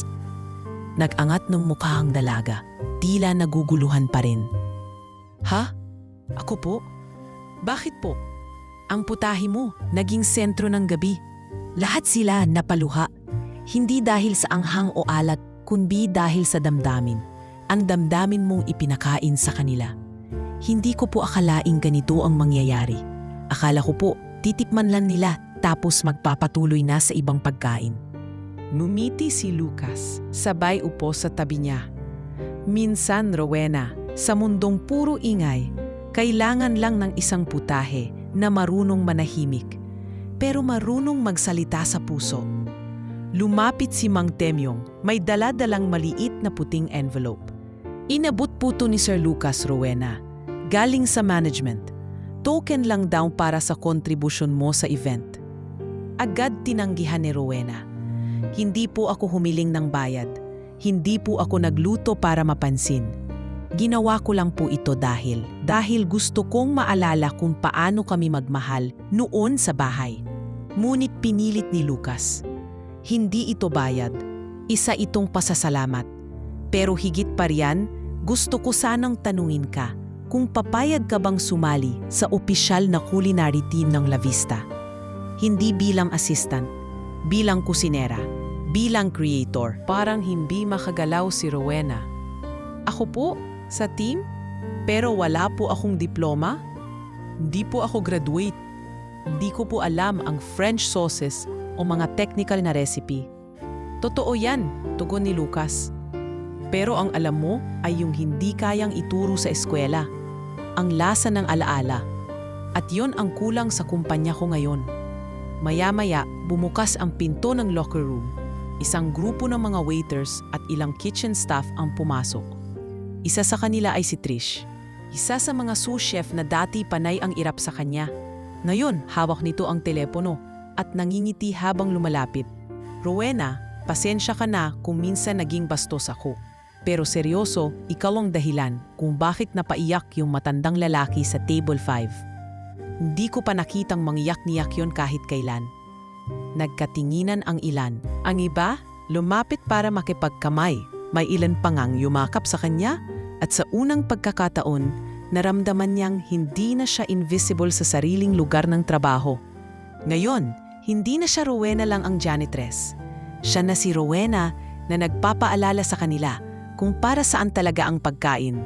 Pagbalik nila sa dining area, tinawag si Rowena para sa isang simpleng pagkilala. May iniabot na bouquet ng bulaklak at isang plakang nagsasabing, "In recognition of the soul behind the spoon, Rowena Ramos, for rekindling memory through flavor." Tahimik si Rowena habang tinatanggap ito. Hawak niya ang plaka, parang may kabigatan itong dulot. Hindi dahil sa bigat ng bagay, kundi sa bigat ng paniniwalang kailanman ay hindi niya naisip na makakamtan niya. "Maraming salamat po," ang tanging nasabi niya sa mikropono. Para po to sa tatay kong kusinero, na kahit kailan, hindi nakapagluto sa mamahaling restaurant, pero kayang gawing espesyal ang hapunan kahit lugaw lang ang ulam. Umuugong ang palakpakan, maging ang ilang kritiko ay tumayo para magbigay galang. Habang lumalalim ang gabi, hindi bumitaw si Rowena sa kanyang pagiging simple. Habang may cocktail party sa labas, siya ay bumalik sa kitchen. Inulungan ang dishwashing staff magligpit. Doon siya komportable. Doon siya totoo. Ngunit bago siya umuwi, lumapit si Lucas. May hawak itong maliit na sobre at isa pang envelope na mas makapal. "Rowena, ito ang kontrata mo kung sakaling gusto mong maging part ng bagong divisyon ng kumpanya. Kalulutong Bayan. Isang bagong series ng restaurants na itatayo natin para ipromote ang pagkaing may pinagmulan. Gusto kong ikaw ang magsimula nun." Napatingin si Rowena. Hindi niya agad kinuha ang envelope. Ang tiningnan niya ay ang mga kamay niya. May bahid ng sabaw, amoy niyog at kaunting mantika ng daing. Hindi kamay ng executive chef, pero ito ang mga kamay na marunong humawak ng init ng alaala. Tumango siya at saka inabot ang envelope. "Kung para sa kwento ng mga kagaya namin to, tatanggapin ko." At sa mismong gabi ng tagumpay, sa gitna ng mararangyang bisita at mamahaling ilaw, isang simpleng dalagang janitress ang pinakatining na boses. Hindi sa salita, kundi sa bawat timplang lumabas mula sa kanyang puso. Makalipas lamang ang 2 araw matapos ang matagumpay na Heritage Night, kumalat na parang apoy sa social media ang kwento ni Rowena. Tang mga larawan ng kanyang lutong, sinaing na daing sa gata at alaala, ay ipinost ng mga sikat na food bloggers at maging ang ilang celebrities ay nagkomento ng pagkagulat na ang isang simpleng janitress ay naging sentro ng isang high-end culinary event. Sa kabila ng kanyang pagkamahiyain, hindi na niya maiiwasan ang atensyon. Sa unang pagkakataon sa buong buhay niya, may mga taong nagsisigawan ng pangalan niya habang siya ay papasok sa restaurant. May isang matandang lalaki pa nga na lumapit sa kanya habang siya ay nagwawalis sa may garden area ng La Vista. "Ikaw ba si Rowena? Yung sasabaw? Yung putahe na parang kinopya mula sa puso ko?" Tanong ng lalaki na may mga luhang nagbabanta sa kanyang mata. "Opo, Ako po yun. Pero, salamat sa'yo, Hija. Hindi mo alam kung anong ginawa mong epekto sa akin. Akala ko nakalimutan ko na ang lasa ng luto ng nanay ko. Pero ikaw ang nagpabalik sa kanya sa isang kutsarang sabaw. Hindi na napigilan ni Rowena ang mapaluha. Hindi niya akalain na ang luto niya ay hindi lang basta nakabusog, kundi nakapagbalik ng alaala sa isang estranghero. Pagpasok niya sa kusina ay sinalubong siya ng iba't ibang reaksyon. May mga ngiti ng tunay na paghanga mula sa ilang kitchen staff na dati hindi man lang siya pinapansin. Ngunit ramdam din niya ang mga matang may panibugho, partikular na kay Trish, isa sa mga sous chef na dati ay palaging kumu-question sa kakayahan niya. "Uy, congrats ha!" Wika ni Trish habang tila sarcastic ang tono. "Bilis ng swerte mo. Isang sabaw lang, instant celebrity ka na. Hindi mo na kailangan ng culinary degree pala. Luto lang ng kanto, viral na." Hindi ko naman po hinangad ang kasikatan. Nagkataon lang siguro. Mahina ngunit buo ang sagot ni Rowena. Hindi na siya sinagot ni Trish. Tumalikod ito at nagpatuloy sa ginagawa, ngunit hindi nakaligtas kay Rowena ang pigil na pagkuyom ng palad nito. Sa bawat papuri na tinatanggap ni Rowena, ramdam niya rin ang pag-init ng selos sa ilang kasamahan. Ngunit sa halip na makipagpatutsadahan, pinili niyang manahimik at tumutok sa kanyang ginagawa. Kinahapunan, habang siya'y nagpapahinga sa staff lounge, may dumating na tawag sa telepono. Si Lucas mismo ang nagsabing may nais siyang ipakilala. "Rowena," sabi niya sa linya, "pupunta ngayon sa branch ang mga kinatawan ng isang culinary school. Narinig nila ang kwento mo at gusto kang bigyan ng full scholarship. Sila mismo ang nagboluntaryo." Napatigil siya. "Po? Ako po? Mag-aaral po?" "Oo, librehang tuition, allowance at may internship ka na agad. Gusto nilang ikaw ang maging mukha ng kanilang bagong kampanya para sa culinary passion without borders." Hindi makapaniwala si Rowena. Ang pangarap na inakala niyang pangmayaman lang ay ngayon ay biglang iniaalok sa kanya. Ngunit sa puso niya, may isang bahagi pa ring nag-aalinlangan. Paano ang trabaho? Paano ang pamilya niya? Paano kung mabigo siya? Habang iniisip niya ang lahat ng ito, dumating sa opisina si Daniela, ang anak ng may-ari ng La Vista at dating tumutuya sa kanya. Nakasuot ito ng mamahaling damit at agad na pumasok sa conference room kasama si Lucas. Nasa labas lang si Rowena, naghihintay kung anong pag-uusap ang magaganap. Ilang minuto ang lumipas at lumabas si Daniela. Walang imik, pero kita sa mukha ang pagkabigla. Tinapunan siya nito ng malamig na tingin bago tuluyang umalis.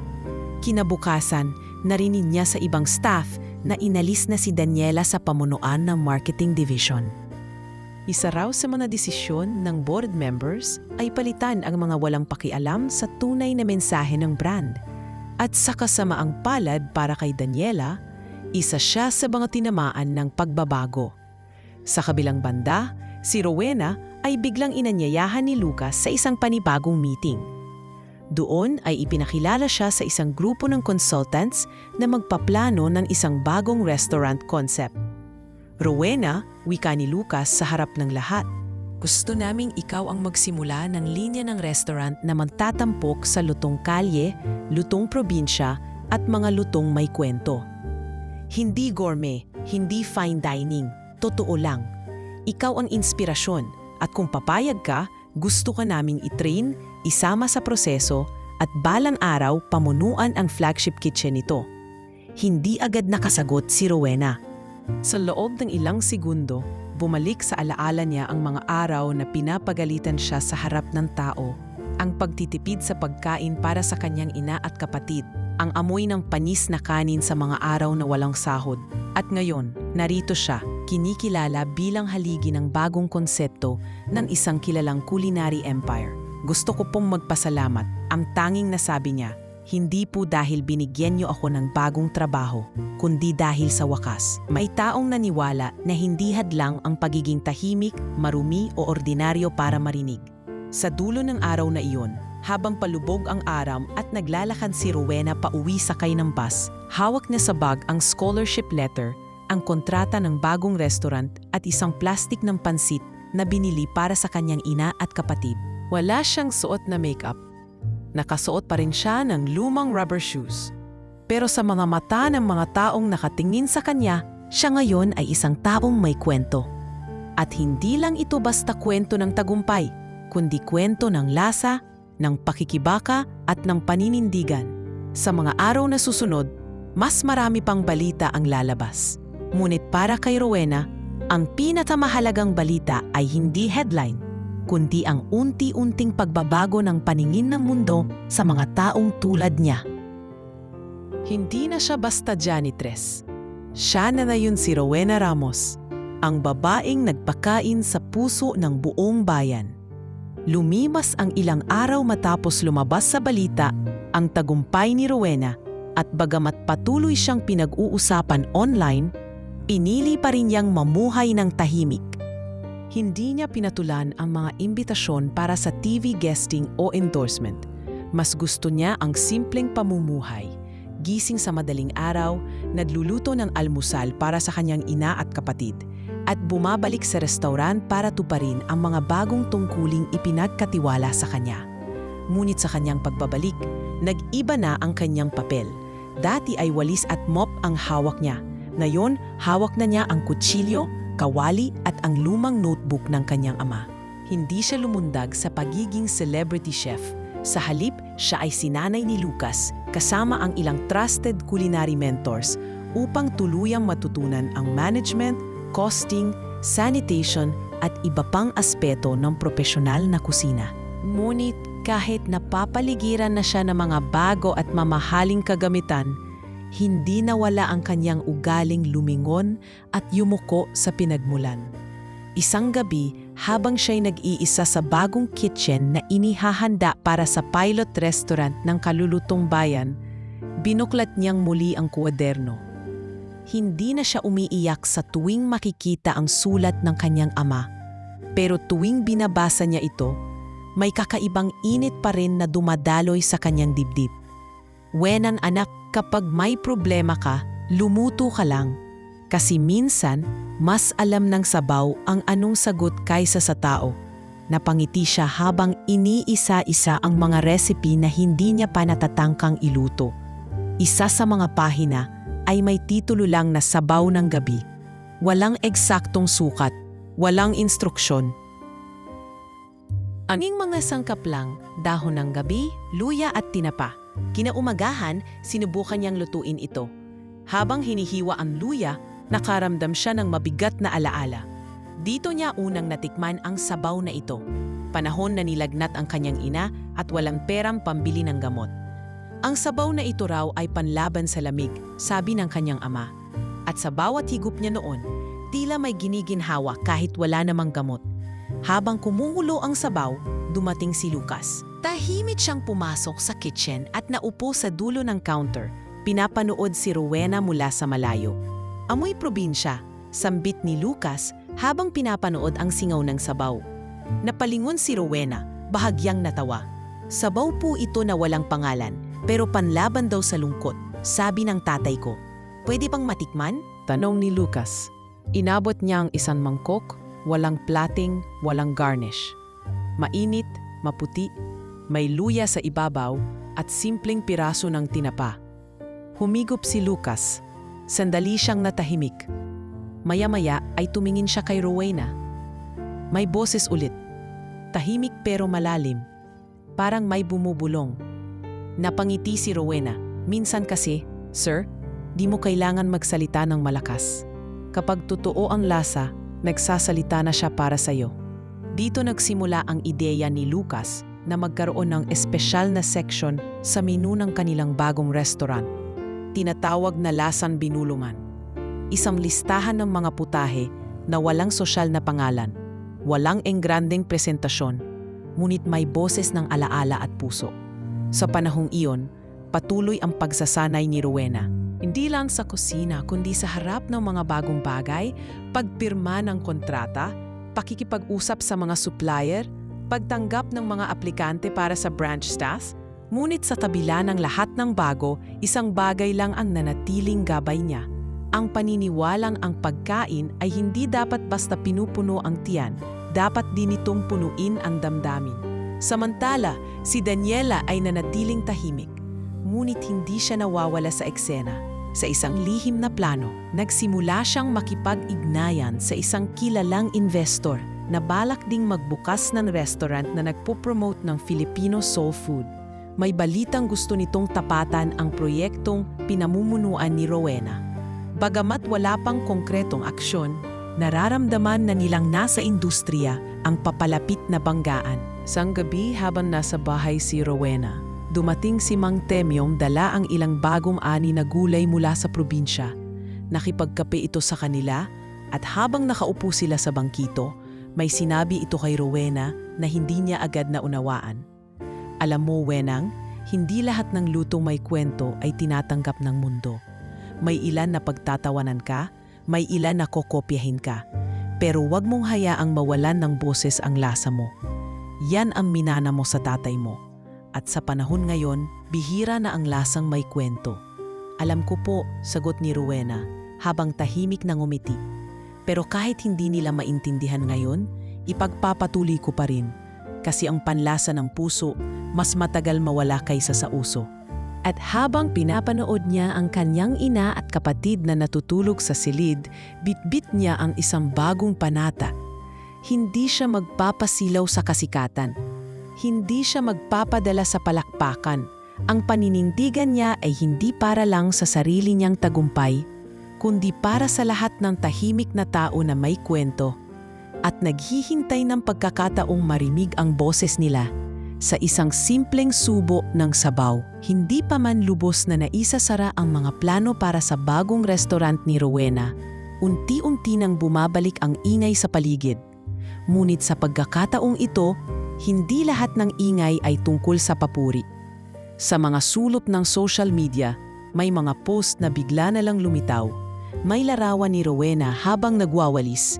May caption na, "Ganito na ba kababa ang standard sa mga restaurant ngayon?" Janitress turned chef? Baka mamaya tagalaba na rin ang pinapagluto sa inyo. Sunod-sunod na ang mga anonymous posts. May mga trolls na tila organisado sa panglalait. Hindi lang ito simpleng inggit, alam ni Rowena iyon. May mas malalim na pinagmumulan.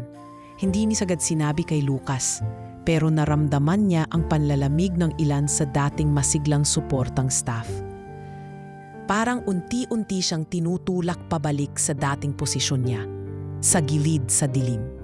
Isang gabi, habang pauwi si Rowena, may babaeng nakakap at sunglasses na biglang tumabi sa kanya sa jeep. Nagsalita ito sa mababang tinig. "Huwag kang masyadong umasa, Rowena. Lahat ng kinang mo ngayon pwedeng mawala sa isang iglap, lalo na kung malaman ng mga tao kung sino ka talaga." Hindi siya agad nakatagsalita.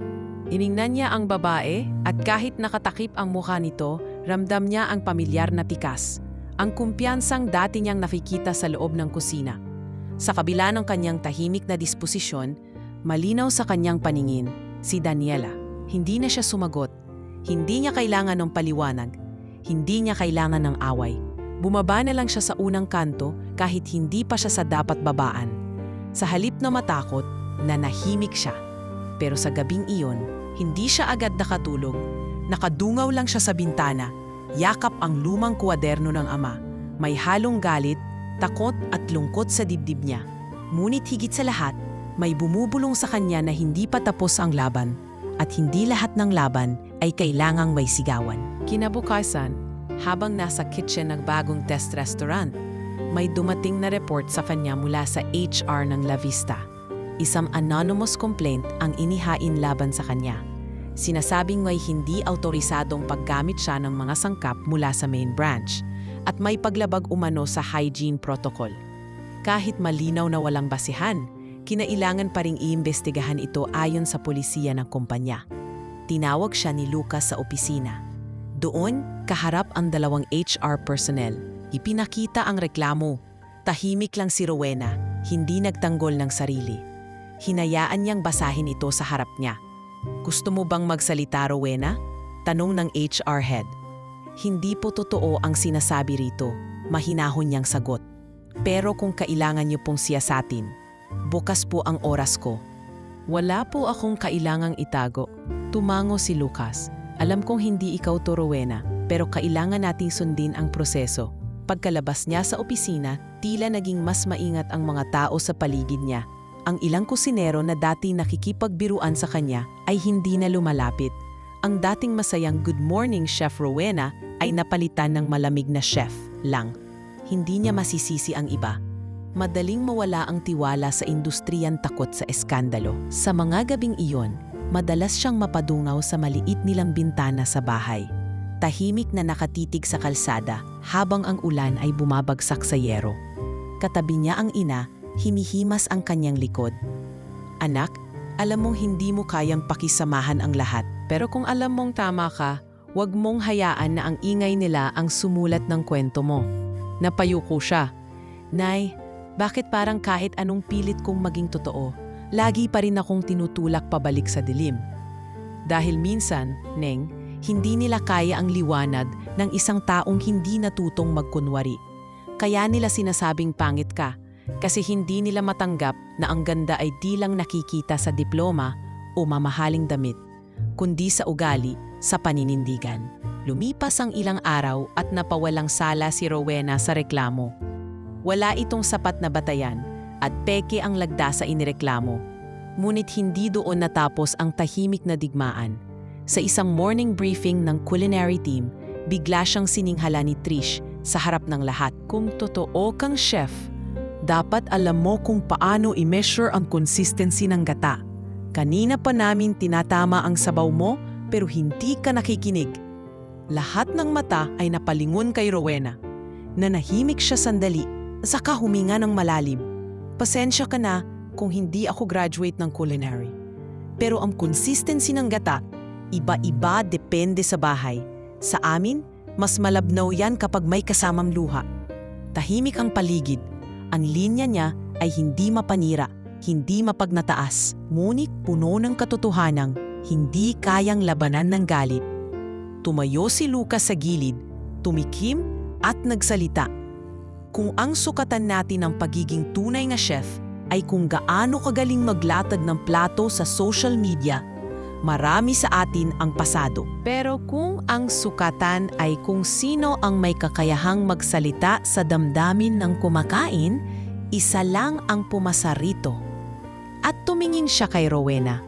Kinagabihan, umuwi si Rowena ng pagod ngunit payapa. Binuksan niya ang kalan, nag-init ng sabaw at tinawag si Rodel. Kain tayo, Dong. Gawa ko to. Hindi ito perpekto, pero totoo. At habang sabay silang humihigop ng sabaw, walang makakalimot sa gabing iyon na sa kabila ng paninira, ng panlalait, ng pagkutya, nanatiling matatag ang babaeng minsang janitress na ang pangit para sa iba ay siya palang pinakamatapang sa lahat.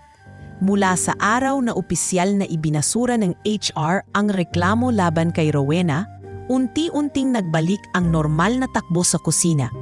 O kung tutuusin, hindi na ito ang dating normal. May bago ng respeto sa paligid. Hindi mang aminin ng karamihan, ramdam ni Rowena na ang pananahimik niya sa gitna ng intriga ay siyang mas lalim nagpatingkad sa kanyang integridad. Kung dati ay pinutulungan lang siya ng iilan, ngayon ay marami na ang kusa ng lumalapit. Habang abala sa final preparations ng soft opening ng Kalulutong Bayan, madalas si Rowena sa pantry. Personal na sinusuri ang bawat sangkap mula sa simpleng tuyo, niyog, bagoong, hanggang sa mga sariwang gulay na galing pa sa mga lokal na magsasaka na sinadyang kinontrata ni Lucas upang suportahan ang mga komunidad.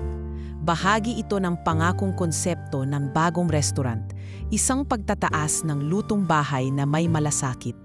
Chef Rowena, tawag ng isang intern. Patingin po nito kung tama na ang pagkakababad ng isda. Lumapit siya, tahimik na sinuri ang tray. Medyo sobra ang asin. Banlawan mo muna ng maligamgam na tubig, tapos isang batya ng tubig na may konting suka. para mawala yung pait at lambanog na lasa. Opo, chef. Salamat po. Sagot ng binata sabay yuko. Ang simpleng tagpong iyon ang paulit-ulit na nangyayari sa bawat araw. Hindi na siya tinatawag na ate o janitress, kundi Chef Rowena. Ngunit sa kabila nito, hindi siya nag-iba. Hindi siya natutong maglakad ng nakataas ang ulo. Sa halip, mas madalas pa siyang nakayuko sa bawat sangkap, bawat sausawan, bawat ulam na niluluto ng kanyang bagong team. Isang gabi, habang nagpupunas ng mesa si Rowena sa prep kitchen, pumasok si Lucas dala ang ilang folder. Tahimik siyang naupo sa tabi ng kusina. Rowena, ito ang preliminary evaluation ng team sa branch natin. Lumalabas na sa pre-order campaign pa lang, ubos na agad ang slot sa first month. Napatingin siya. Totoo po, puro lutong bahay lang po yung nasa menu natin. Just so you know, mumiti si Lucas habang bumubuklat ng isa sa mga folder. Mas marami ang naghahanap ng totoo kaysa sosyal. Napagod na ang tao sa plating na mukhang painting, pero walang laman. Gusto nila ng lasa na may kinabukasan. Napangiti si Rowena. Yan po yung tinuro ng tatay ko, na ang pagkain dapat hindi lang sa tiyan bumabagsak. Dapat may dinadaanan sa puso. Exactly why I chose you, sagot ni Lucas. Maya-maya pumasok si Aling Letty at Rodel sa likod ng kitchen. May dalang maliliit na papel at notebook si Rodel. Sumilip lang si Rowena at agad silang tinawag. "O Nay! Dong! Ba't kayo nandito?" tanong niya habang lumapit. "Neng, si Rodel kasi gusto raw tumulong dito sa restaurant kahit sa pag-ayos lang ng mga listahan," sagot ni Aling Letty. "Ate, isusulat ko lahat ng order. Ako yung tagatawag ng number ng mga bisita. Ako yung parang announcer," excited na sigaw ni Rodel habang hawak ang lapis. Napatawa si Rowena. "Sige, basta huwag ka lang magpapagod. Marami pa tayong kakaining tinola sa bahay." Pinaupo niya sila sa break area at inabutan ng mainit na tsa. Sa mga sandaling iyon, hindi lang siya Chef Rowena, kundi si Ate Rowena, kapatid, anak at tagapakain ng tahanang muling binubuo. Dumating din si Mang Temyong, bit-bit ang ilang basket ng bagong ani mula sa kanilang probinsya. "Wenang, yung sinasabi mong pako at bulaklak ng saging, isinama ko na, galing to sa bundok namin. Pinakiusap ko na rin sa mga kabarangay ko.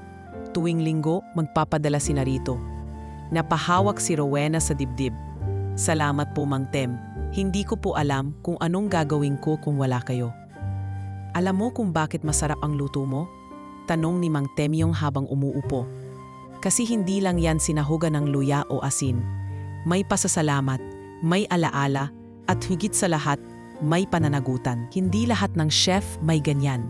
Kinagabihan, habang pauwi na si Rowena, pinili niyang maglakad ng kaunti sa kahabaan ng makipot na kalye pauwi sa kanilang bahay. May dalang supot ng isda at kangkong, at habang binabaybay ang daan, napansin niyan may ilang taong bumabati na sa kanya. "Rowena, sa'yo raw yung bagong restaurant? Pwede bang mag-apply yung pamangkin ko?" "Ate Rowena, salamat ha, yung anak ko di na mapakali, gusto raw maging chef dahil sa'yo. Manonood kami ng soft opening mo, te, i-live mo sa Facebook ha." Hindi niya alam kung paano sasagutin ang mga iyon. Tahimik lang siyang ngumiti at tumango. Sa kanyang likod, dala niya ang mga bigat ng pinagdadaanan, pero sa kanyang dibdib, may gaan ng loob na hindi niya inakalang darating. Sa bahay, sinabawan niya ang isdang dala, nilagyan ng luya at dahon ng sili. Kumain sila ng ina at kapatid habang may nagpe-play sa radyo ng panibagong segment. Balitang sinasabi ng isang kilalang host, hindi lahat ng bayani may espada o uniforme. Minsan may dala lang silang kawali. At minsan, ang panalo ay hindi dahil sa dami ng award, kundi sa tapang ng pusong maghain ng kwento. Tahimik siyang ngumiti habang pinagnamasdan ang ina at kapatid. Sa isip niya, hindi pa siya tapos, hindi pa ito ang dulo. Pero kung ito man ay simula ng panibagong yugto, handa siyang iluto ang bawat araw, hindi para sumikat, kundi para punuin ang pagkukulang ng mga pusong matagal ng gutom sa totoo. Ang araw ng soft opening ng Kalulutong Bayan ay dumating ng walang masyadong palamuti o engrandeng paanyaya, gaya ng nais ni Rowena. Simple lamang ang lahat. Walang red carpet, walang camera crew na paikot-ikot. Sa halip, may iilang panauhing inangyayahan, karamihan ay mga ordinaryong manggagawa, jeepney driver, teacher, at mga matagal ng taga-subaybay ng kanyang kwento na sinadyang isama ni Lucas upang muling ikonekta ang lutuin sa masang Pilipino. Si Rowena ay nakaitim na apron, may simpleng bandana sa buhok at ang kanyang signature na kwaderno ng kanyang ama ay nasa tabi pa rin ng kanyang cutting board. Nakatayo siya sa gitna ng bukas na kitchen, kabado ngunit matatag. Sa mga mata niya ay may halong kaba at pananabik. Ngunit higit sa lahat ay may dalang paggalang. Hindi para sa mga bisita, kundi para sa bawat sahog, bawat apoy na humahaplos sa kanyang kawali. Chef Rowena, tawag ng isa sa mga bagong intern. Handa na po ang station. Naiset na rin po ang mga plato para sa opening service. Tumango siya, huminga ng malalim at lumingon sa dining area kung saan naroon ang kanyang ina, si Rodel, si Mang Temyong at ilang mga luma at bagong kaibigan. Napatingin siya kay Lucas na tahimik lamang na nakaupo, hindi bilang CEO kundi bilang isang saksi ng pagbabagong kanyang itinanim. Nang sinimulan ang pagluluto, nagsunod-sunod ang putaheng ipinalabas mula sa kusina, sinaing na daing sa gata, ginataang puso ng saging, sinampalukang manok, tortang talong na may tinapa, at ang paborito ng kanyang ama, bulang lang na may tuyong dilis. Lahat ay simple, halos walang garnish, ngunit mainit, puno ng singaw ng kahapon at pino ang bawat timpla. Habang nagsisilbi ang mga waiter ng mga putahe, napansin ni Rowena ang isang matandang babae na nakaupo sa sulok, tila may hawak na litrato. Nang mapansin niya ito, agad siyang lumapit. "Magandang hapon po," bati niya. "May maitutulong po ba ako?" Tumingala ang babae at ngumiti. "Ikaw ba si Rowena?" "Opo. Ang tagal kong hinintay na makatikim muli ng luto ng kapatid kong si Ernesto. Siya ang ama mo, di ba?" Parang biglang napako ang oras sa paligid. Napatingin si Rowena sa litratong hawak ng matanda. Ito ay larawan ng isang mas batang si Ernesto. Hawak ang isang kawali at nakangiti sa isang maliit na baryo. "Ako si Aling Dory, kapatid ng tatay mo. Nasa ibang probinsya ako noon at simula nang mamatay siya, di na kami nagkita ng pamilya mo. Pero nang mabalitaan ko yung kwento mo, nalaman kong may dugo niya pa rin pala sa mundong to, na buhay at nagluluto ng may puso." Napaluha si Rowena. Hindi dahil sa sorpresa, kundi sa biglaang pagbubukas ng isang sugat na matagal niyang tinanggap na hindi na mahihilom. Ang pagtawala ng koneksyon sa pinanggalingan ng ama niya. Ngayon, narito ang kapiraso ng kanyang nakaraan, buo at buhay. "Pasensya na po kayo," nanginginig ang boses ni Rowena. "Hindi ko po alam. Akala ko po kami na lang ang natitira." "Huwag kang magpasensya, iha. Ang mahalaga, naramdaman ko ulit yung luto ng kapatid ko. Sa putaheng ginawa mo, iba ang timpla ng lutong may pagmamahal." Isinama niya sa mesa si Aling Dory at doon ay pinagsaluhan nila ang sabaw na minsang ipinagluto ng kanyang ama para sa kanya. Sa bawat higop, parang may piraso ng kasaysayang muling idinugtong. Walang magarbong tagpo. Pero sa katahimikan ng hapong iyon, isang sugat ang tuluyang napagaling. Sa gitna ng pagkain, lumapit si Lucas sa mesa. May dalang isang sobre. "Rowena," wika niya, "gusto kong malaman mo na sa susunod na buwan, papalipad tayo patungong Kyoto, Japan. Imbitado ka sa isang 3-week intensive heritage cooking immersion sa isang cultural institute. Nakita nila ang write-up mo sa isang lokal na publication at gusto ka nilang kilalanin bilang isang rising voice ng Filipino culinary soul." Napabuntong hininga si Rowena, hindi dahil sa takot, kundi sa sobrang dami ng emosyon. Mula sa isang janitress na tanging kayang gawin ay magpunas ng lamesa, ngayon ay itinuturing siyang tagapagdala ng sariling kultura sa ibang bansa. "Natatakot po ako," bulong niya kay Lucas. "Paano kung hindi ako maintindihan sa ibang wika?" Paano kung mapahiya ako? Rowena, sagot ni Lucas, yung mga putahe mo nga kahit walang translation, naiintindihan ng lahat. Hindi mo kailangang mag-Ingles para maunawaan. Sapat na ang puso mo. Kinagabihan habang nagsasara na ang restaurant at isa-isang nililigpit ang mga plato, naupo si Rowena sa paborito niyang bangkito sa osina. Tahimik lang siya, nakatitig sa kalan. Maya-maya, lumapit si Rodel. Ate, balita ko pupunta ka raw sa ibang bansa? Oo, Dong, pero babalik din ako agad. Pagbalik mo, pwede bang turuan mo rin ako magluto? Napangiti si Rowena, tumango habang hinihimas ang ulo ng kapatid. Oo naman, pero dapat matuto ka ring makinig.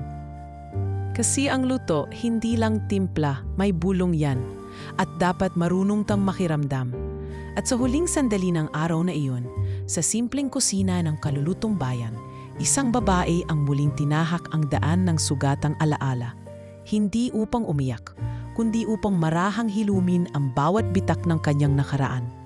Hindi na siya Rowena ang janitress. Hindi na siya Rowena ang chef. Siya na ngayon si Rowena, ang tagapagluto ng kasaysayan, ng puso at ng pag-asa. Ilang araw matapos ang soft opening ng kalulutong bayan, nanumbalik muli ang katahimikan sa routine ni Rowena. Ngunit sa ilalim ng mapayapang kilos at halimuyak ng nilulutong ginisang munggo sa tanghalian, may unti-unting sumisibol na takot. Isang pangambang hindi niya agad maipaliwanag, pero nararamdaman niya sa bawat pagbukas niya ng pintuan ng kusina at pagharap sa bagong mundo. Isa na siya ngayong kinikilalang tagapagsalita ng pagkain ng kaluluwa at sa susunod na buwan ay lilipad siya papuntang Kyoto upang irepresenta ang kulturang Pilipino sa isang international culinary exchange. Ngunit bago pa man siya makalipad, maraming kailangang ayusin. Dokumento, preparasyon at higit sa lahat ang paghahabilin sa restaurant na parang sanggol niyang pinalaki. Isang hapon habang inaasikaso ang supplier ng gulay, nilapitan siya ni Lucas na may dalang papel. Rowena, bungad nito. Meron akong gustong ipakita sa'yo. Ito yung layout ng magiging culinary book natin. Yung lasang binulungan series na pinag-uusapan natin dati. Tinanggap ni Rowena ang papel. Sa cover design, naroon ang simpleng larawan ng isang kawali. May usok na humuhugis ng imahen ng isang bahay kubo. Wala pang pangalan ng author. Pero sa baba, may linya. Mga pagkaing may kaluluwa. Hindi ko alam kung karapat-dapat ako sa ganito, bulong niya. Kung hindi ikaw, sino pa? Sagot ni Lucas. Ikaw ang gumawa ng konsepto. Ikaw ang nag-ugat ng lahat ng to. Habang binabalikan niya ang layout, naalala niya ang isa sa mga turo ng kanyang ama. Anak, ang bawat putahe may pinanggagalingang kwento. Pero hindi lahat ng tao handang buksan yung kwento. Sa mga araw na sumunod, napansin ni Rowena ang isa sa mga bagong kusinero, si Gelay, na laging balisa. Mahusay ito, mabilis kumilos, pero laging tahimik. Isang gabi habang nag-aayos si Rowena ng kanilang inventory, napansin niyang naglalakad palabas ng pantry si Gelay na parang umiwas sa kanya. Gelay? Tawag niya. Tumigil ito, hindi lumingon. Saglit na katahimikan. Tapos ay isang mahinang tinig. Pwede po bang wag niyo na lang akong isama sa susunod na schedule? Bakit naman? Tanong ni Rowena habang lumalapit. Napayuko si Gelay. May sakit po ang anak ko. Wala pong mag-aalaga. At kulang po talaga kami sa pambili ng gamot. Hindi agad sumagot si Rowena. Tinapik na sa balikat si Gelay at tumango.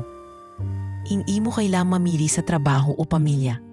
Magpaalam ka muna. Ako na bahala sa schedule mo. At kung kailangan mo ng tulong, huwag kang mahihiyang magsabi. Biglang tumulo ang luha ni Gelay. Hindi dahil sa awa, kundi dahil sa pagtanggap.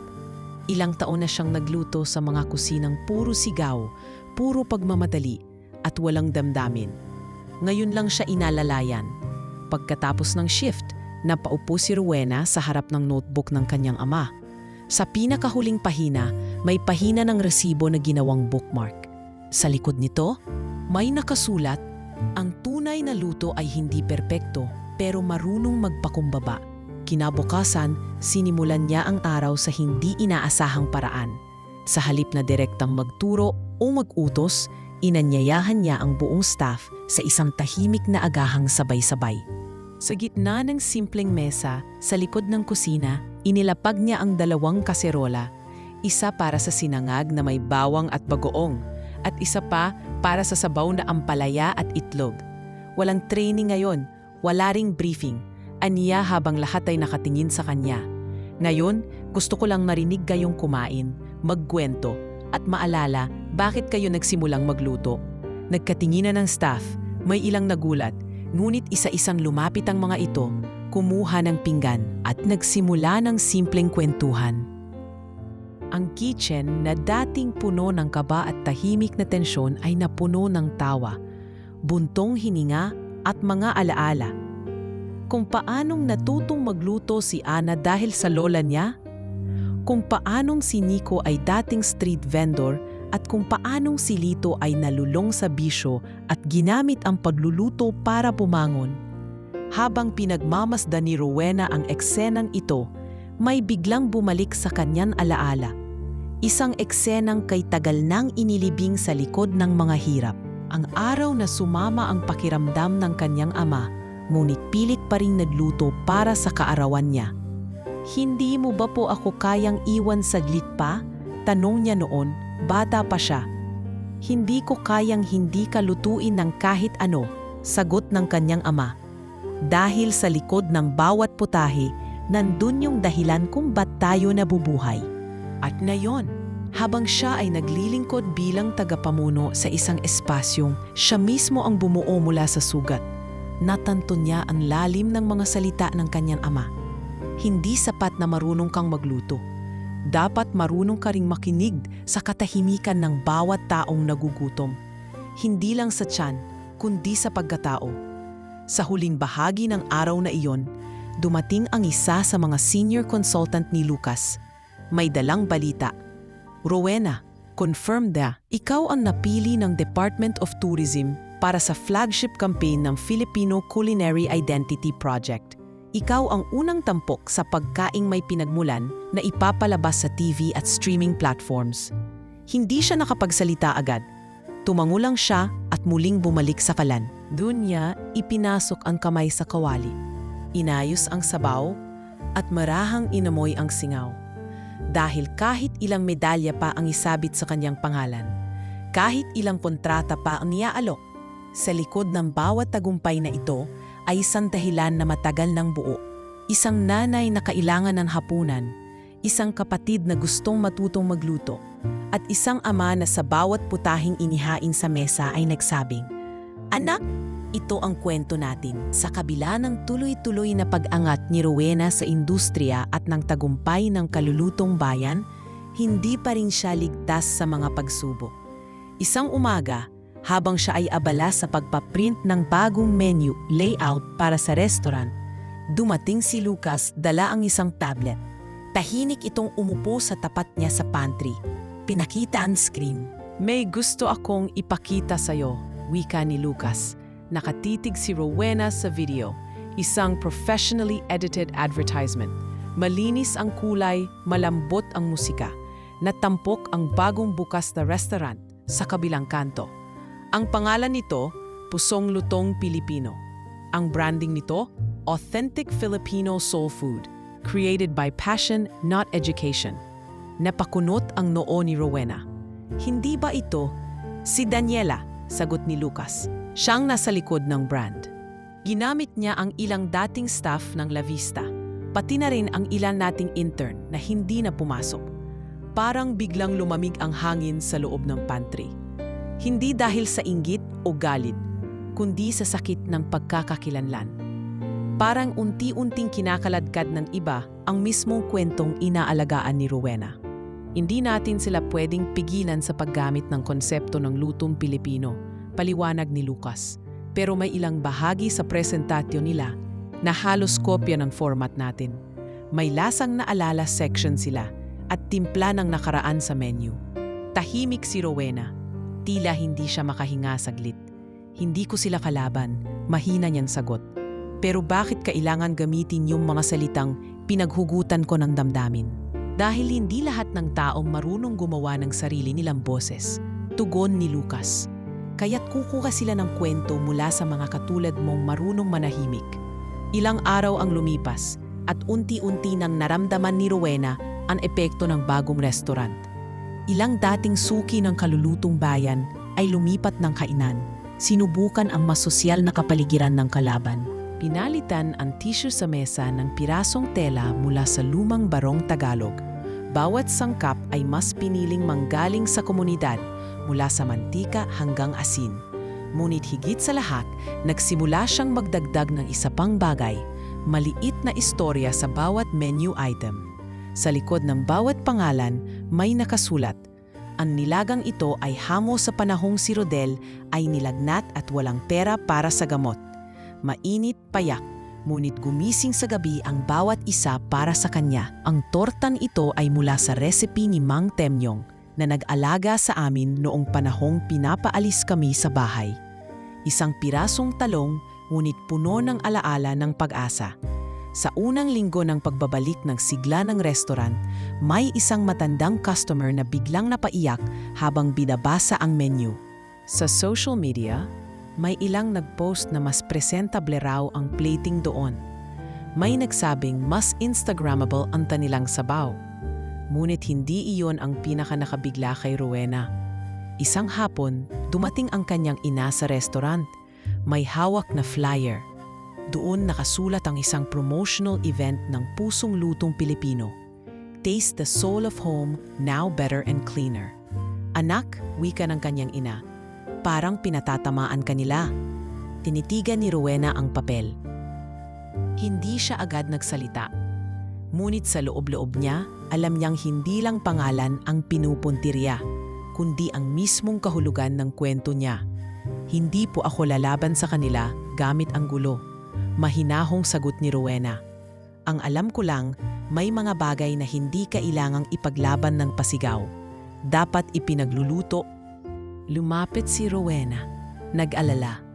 Tao lang ba talagang gumawa ng ganito? Tanong ng matanda. Nanginginig ang boses. Akala ko, pupunta lang ako para kumain. Pero parang nabuksan mo ang puso ko. Gumiti si Rowena. Hindi po namin layunin na magpaluha. Pero minsan, pag tinimpla mo ng tapat, kusang lumalabas ang sakit at ang ginhawa. Makalipas ang ilang linggo, bumalik ang dating dami ng customer sa kalulutong bayan. Hindi dahil sa promosyon, hindi dahil sa kilalang pangalan, kundi dahil sa isang bagay na hindi kayang kopyahin, ang paniniwala na bawat putahe ay hindi lang timpla, kundi tala ng isang buhay.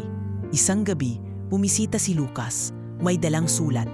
Galing to sa head chef ng restaurant ni Daniela, Ania. Nag-resign siya. Sinabi niyang ayaw niyang lutuin ang isang kwentong hindi kanya. Hindi na nagsalita si Rowena. Umiling lang siya at muling bumalik sa kalan. Pinakuluan niya ang sabaw ng ampalaya, nilagyan ng itlog, at saka nilapitan si Rodel. Kumain ka na, Dong. Ate, ang dami mong problema pero luto ka pa rin ng luto. Ganun talaga, Rodel. Mas maraming problema. Mas kailangan magpakain para hindi maubos ang lakas.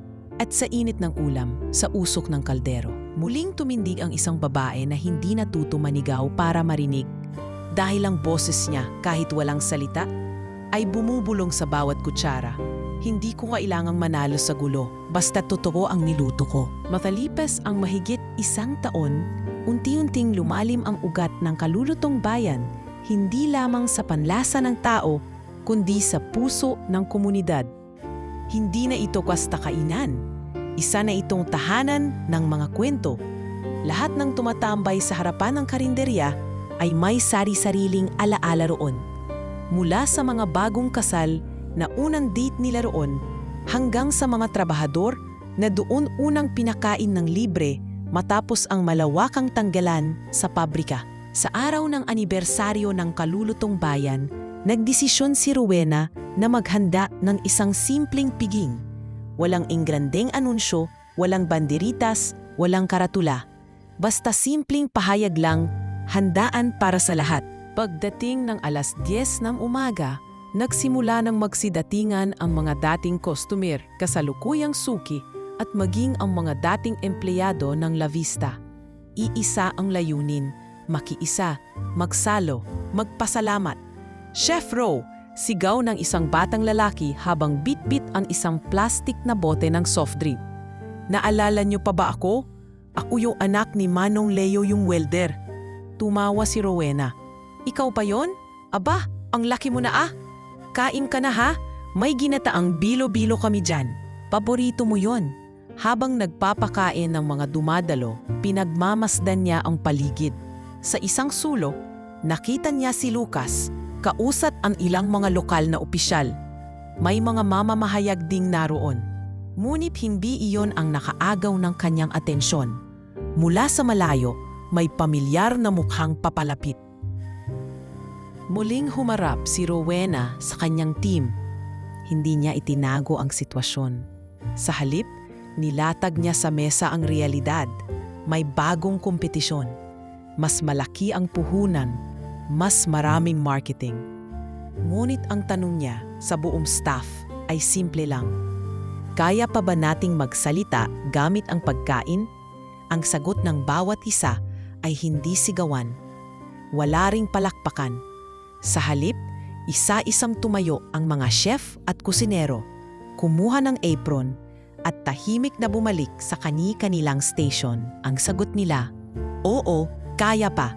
Mula sa araw na iyon, pinaghusayan ni Rowena ang bawat detalye sa menu. Hindi siya nagdagdag ng sosyal na putahe. Sa halip, mas pinag-isipan niya ang presentasyon ng pinakbet. Ginamit ang dekahoy na lalagyan para sa sinaing. Pinalitan ang tissue sa mesa ng pirasong tela mula sa lumang barong Tagalog. Bawat sangkap ay mas piniling manggaling sa komunidad, mula sa mantika hanggang asin. Ngunit higit sa lahat, nagsimula siyang magdagdag ng isa pang bagay. Maliit na istorya sa bawat menu item. Sa likod ng bawat pangalan, may nakasulat. Ang nilagang ito ay hango sa panahong si Rodel ay nilagnat at walang pera para sa gamot. Mainit, payat, ngunit gumising sa gabi ang bawat isa para sa kanya. Ang tortang ito ay mula sa recipe ni Mang Temyong na nag-alaga sa amin noong panahong pinapaalis kami sa bahay. Isang pirasong talong ngunit puno ng alaala ng paraasa. Sa unang linggo ng pagbabalik ng sigla ng restauran, may isang matandang customer na biglang napaiyak habang binabasa ang menu. Lumapit si Rowena, nag-alala. Tao lang ba talaga gumawa ng ganito? Tanong ng matanda, nanginginig ang boses. Akala ko pupunta lang ako para kumain. Pero parang nabuksan mo ang puso ko. Mumiti si Rowena. Hindi po namin layunin na magpaluha. Pero minsan, pag tinimpla mo ng tapat, kusan lumalabas ang sakit at ang ginhawa. Makalipas ang ilang linggo, bumalik ang dating dami ng customer sa kalulutong bayan. Hindi dahil sa promosyon, hindi dahil sa kilalang pangalan, kundi dahil sa isang bagay na hindi kayang kopyahin, ang paniniwala na bawat putahe ay hindi lang timpla, kundi tala ng isang buhay. Isang gabi, bumisita si Lucas, may dalang sulat. Galing to sa head chef ng restaurant ni Daniela. Aniya, nag-resign siya. Sinabi niyang ayaw niyang lutuin ang isang kwentong hindi kanya. Hindi na nagsalita si Rowena. Umiling lang siya at muling bumalik sa kalan. Pinakuluan niya ang sabaw ng ampalaya, nilagyan ng itlog at sa kanilapitan si Rodel. Kumain ka na, Dom. Ate, ang dami mong problema pero luto ka pa rin ng luto. Ganun talaga, Rodel. Mas maraming problema, mas kailangan magpakain para hindi maubos ang latas. At sa init ng ulam, sa usok ng kaldero, muling tumindig ang isang babae na hindi natuto manigaw para marinig. Dahil ang boses niya, kahit walang salita, ay bumubulong sa bawat kutsara. Hindi ko kailangang manalo sa gulo, basta't totoo ang niluto ko. Makalipas ang mahigit 1 taon, unti-unting lumalim ang ugat ng kalulutong bayan, hindi lamang sa panlasa ng tao, kundi sa puso ng komunidad.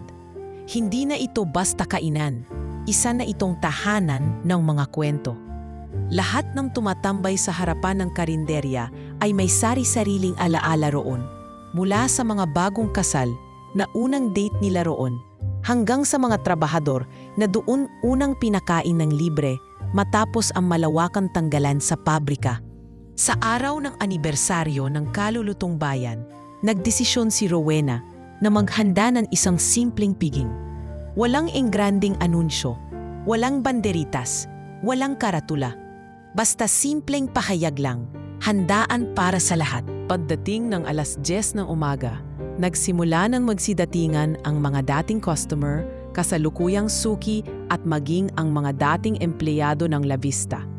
Iisa ang layunin, makiisa, magsalo, magpasalamat. Chef Ro, sigaw ng isang batang lalaki habang bitbit ang isang plastic na bote ng soft drink. Naaalala niyo pa ba ako? Ako yung anak ni Manong Leo, yung welder. Tumawa si Rowena. Ikaw ba yon? Aba, ang laki mo na. Kain ka na ha, may ginataang bilo-bilo kami dyan. Paborito mo yon. Habang nagpapakain ng mga dumadalo, pinagmamasdan niya ang paligid. Sa isang sulok, nakita niya si Lucas, kausap ang ilang mga lokal na opisyal. May mga mamamahayag din naroon. Ngunit hindi iyon ang nakaagaw ng kanyang atensyon. Mula sa malayo, may pamilyar na mukhang papalapit. Magara ang suot, nakataas ang buhok at may hawak na maliit na paper bag, si Daniela. Tumigil si Rowena sa paghahalo ng tinola, hindi dahil sa takot, kundi sa pagtanggap. Tiningnan niya si Daniela na huminto sa tapat niya at hindi agad nagsalita. Maari ba akong makiusap ng ilang minuto? Tanong ni Daniela, mahinahon. Tumango si Rowena. Dinala niya ito sa likuran ng kusina, malayo sa ingay ng piging. Hindi ako nandito para muling manghamak, panimula ni Daniela. Alam kong hindi naging maganda ang naging simula ng kompetisyon natin. At hindi ako magpapalusot. Oo, ginamit ko ang mga salitang mahalaga sa'yo. Ginamit ko rin ang mga taong dati mong kasama. Akala ko kaya kong pantayan ang lasa gamit ang pondo at marketing. Hindi sumagot si Rowena. Nakikinig lamang siya, tahimik, tulad ng palagi. Pero mali ako, dagdag ni Daniela. Hindi pala nabibili ang lasa ng alaala. Hindi pala pwedeng gayahin ang kwento kung hindi ito galing sa puso. At ngayon, nagsara na ang branch namin. Nalugi kami. Nawalan ako ng direksyon. Kaya ako nandito. Dahan-dahan niyang inabot ang maliit na paper bag. Nandito ang resibo ng huling puhunan ko para sa kainan. Hindi ko na kailangan to. Mas kailangan mo. Hindi pera ang laman yan, kundi mga recipe card na natutunan ko sa lola ko noon. Iningatan ko yan dahil akala ko isang araw magagamit ko sa isang totoong tahanan. Kinuha ni Rowena ang bag. Inilabas niya ang ilang luma at gusot na papel. Naroon ang mga simpleng resipe. Adobong kangkong, minatamis na saging, at tsarang ampalaya. Totoo ba to? Tanong ni Rowena. Totoo, sagot ni Daniela, halos mangiyak-niyak. At kung papayag ka, gusto kong mag-volunteer minsan dito. Hindi para bumawi, kundi para matuto. Tahimik ulit si Rowena, ngunit sa pagkakataong ito, mumiti siya. May sabaw pa kami sa kawali. Gusto mo ng mangkok? Muling bumalik sa harapan si Rowena, kasunod si Daniela. Ang iba rin napatingin, kilala pa rin si Daniela. Ngunit sa mga mata ni Rowena, wala siyang balak ipahiya ito. Wala ring siyang balak balikan ang sakit ng nakaraan. Lumapit siya sa kaldero, isinahod ang mainit na tinola sa puting mangkok at iniabot kay Daniela.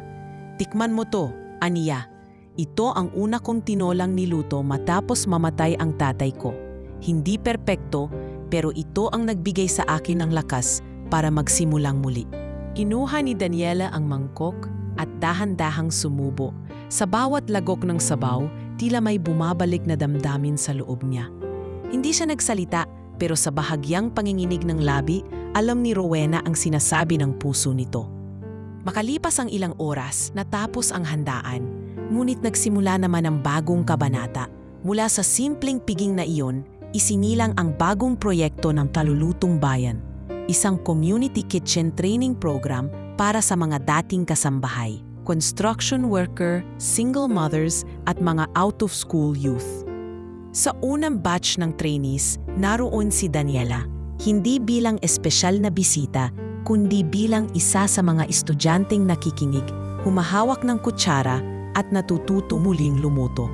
Hindi para sa presentasyon, kundi para sa tao. At si Rowena, sa harap ng klase, hawak ang kawali, muling ibinubulong ang aral ng kanyang ama. Walang mataas o mababa sa kusina. Pantay-pantay ang gutom ng bawat isa. Kaya't pantay-pantay dapat ang pagmamahal sa bawat luto. Doon nagsara ang araw, ngunit hindi ang kwento. Dahil ang tunay na tagumpay ay hindi sa dami ng bisita o halaga ng kinita, kundi sa mga pusong pinakain mo at mga buhay na binigyan mo ng lasa. At sa puso ng isang dating janitress na natutong ipagluto ang buong mundo, doon tunay na nagsimula ang kanyang pag-angat.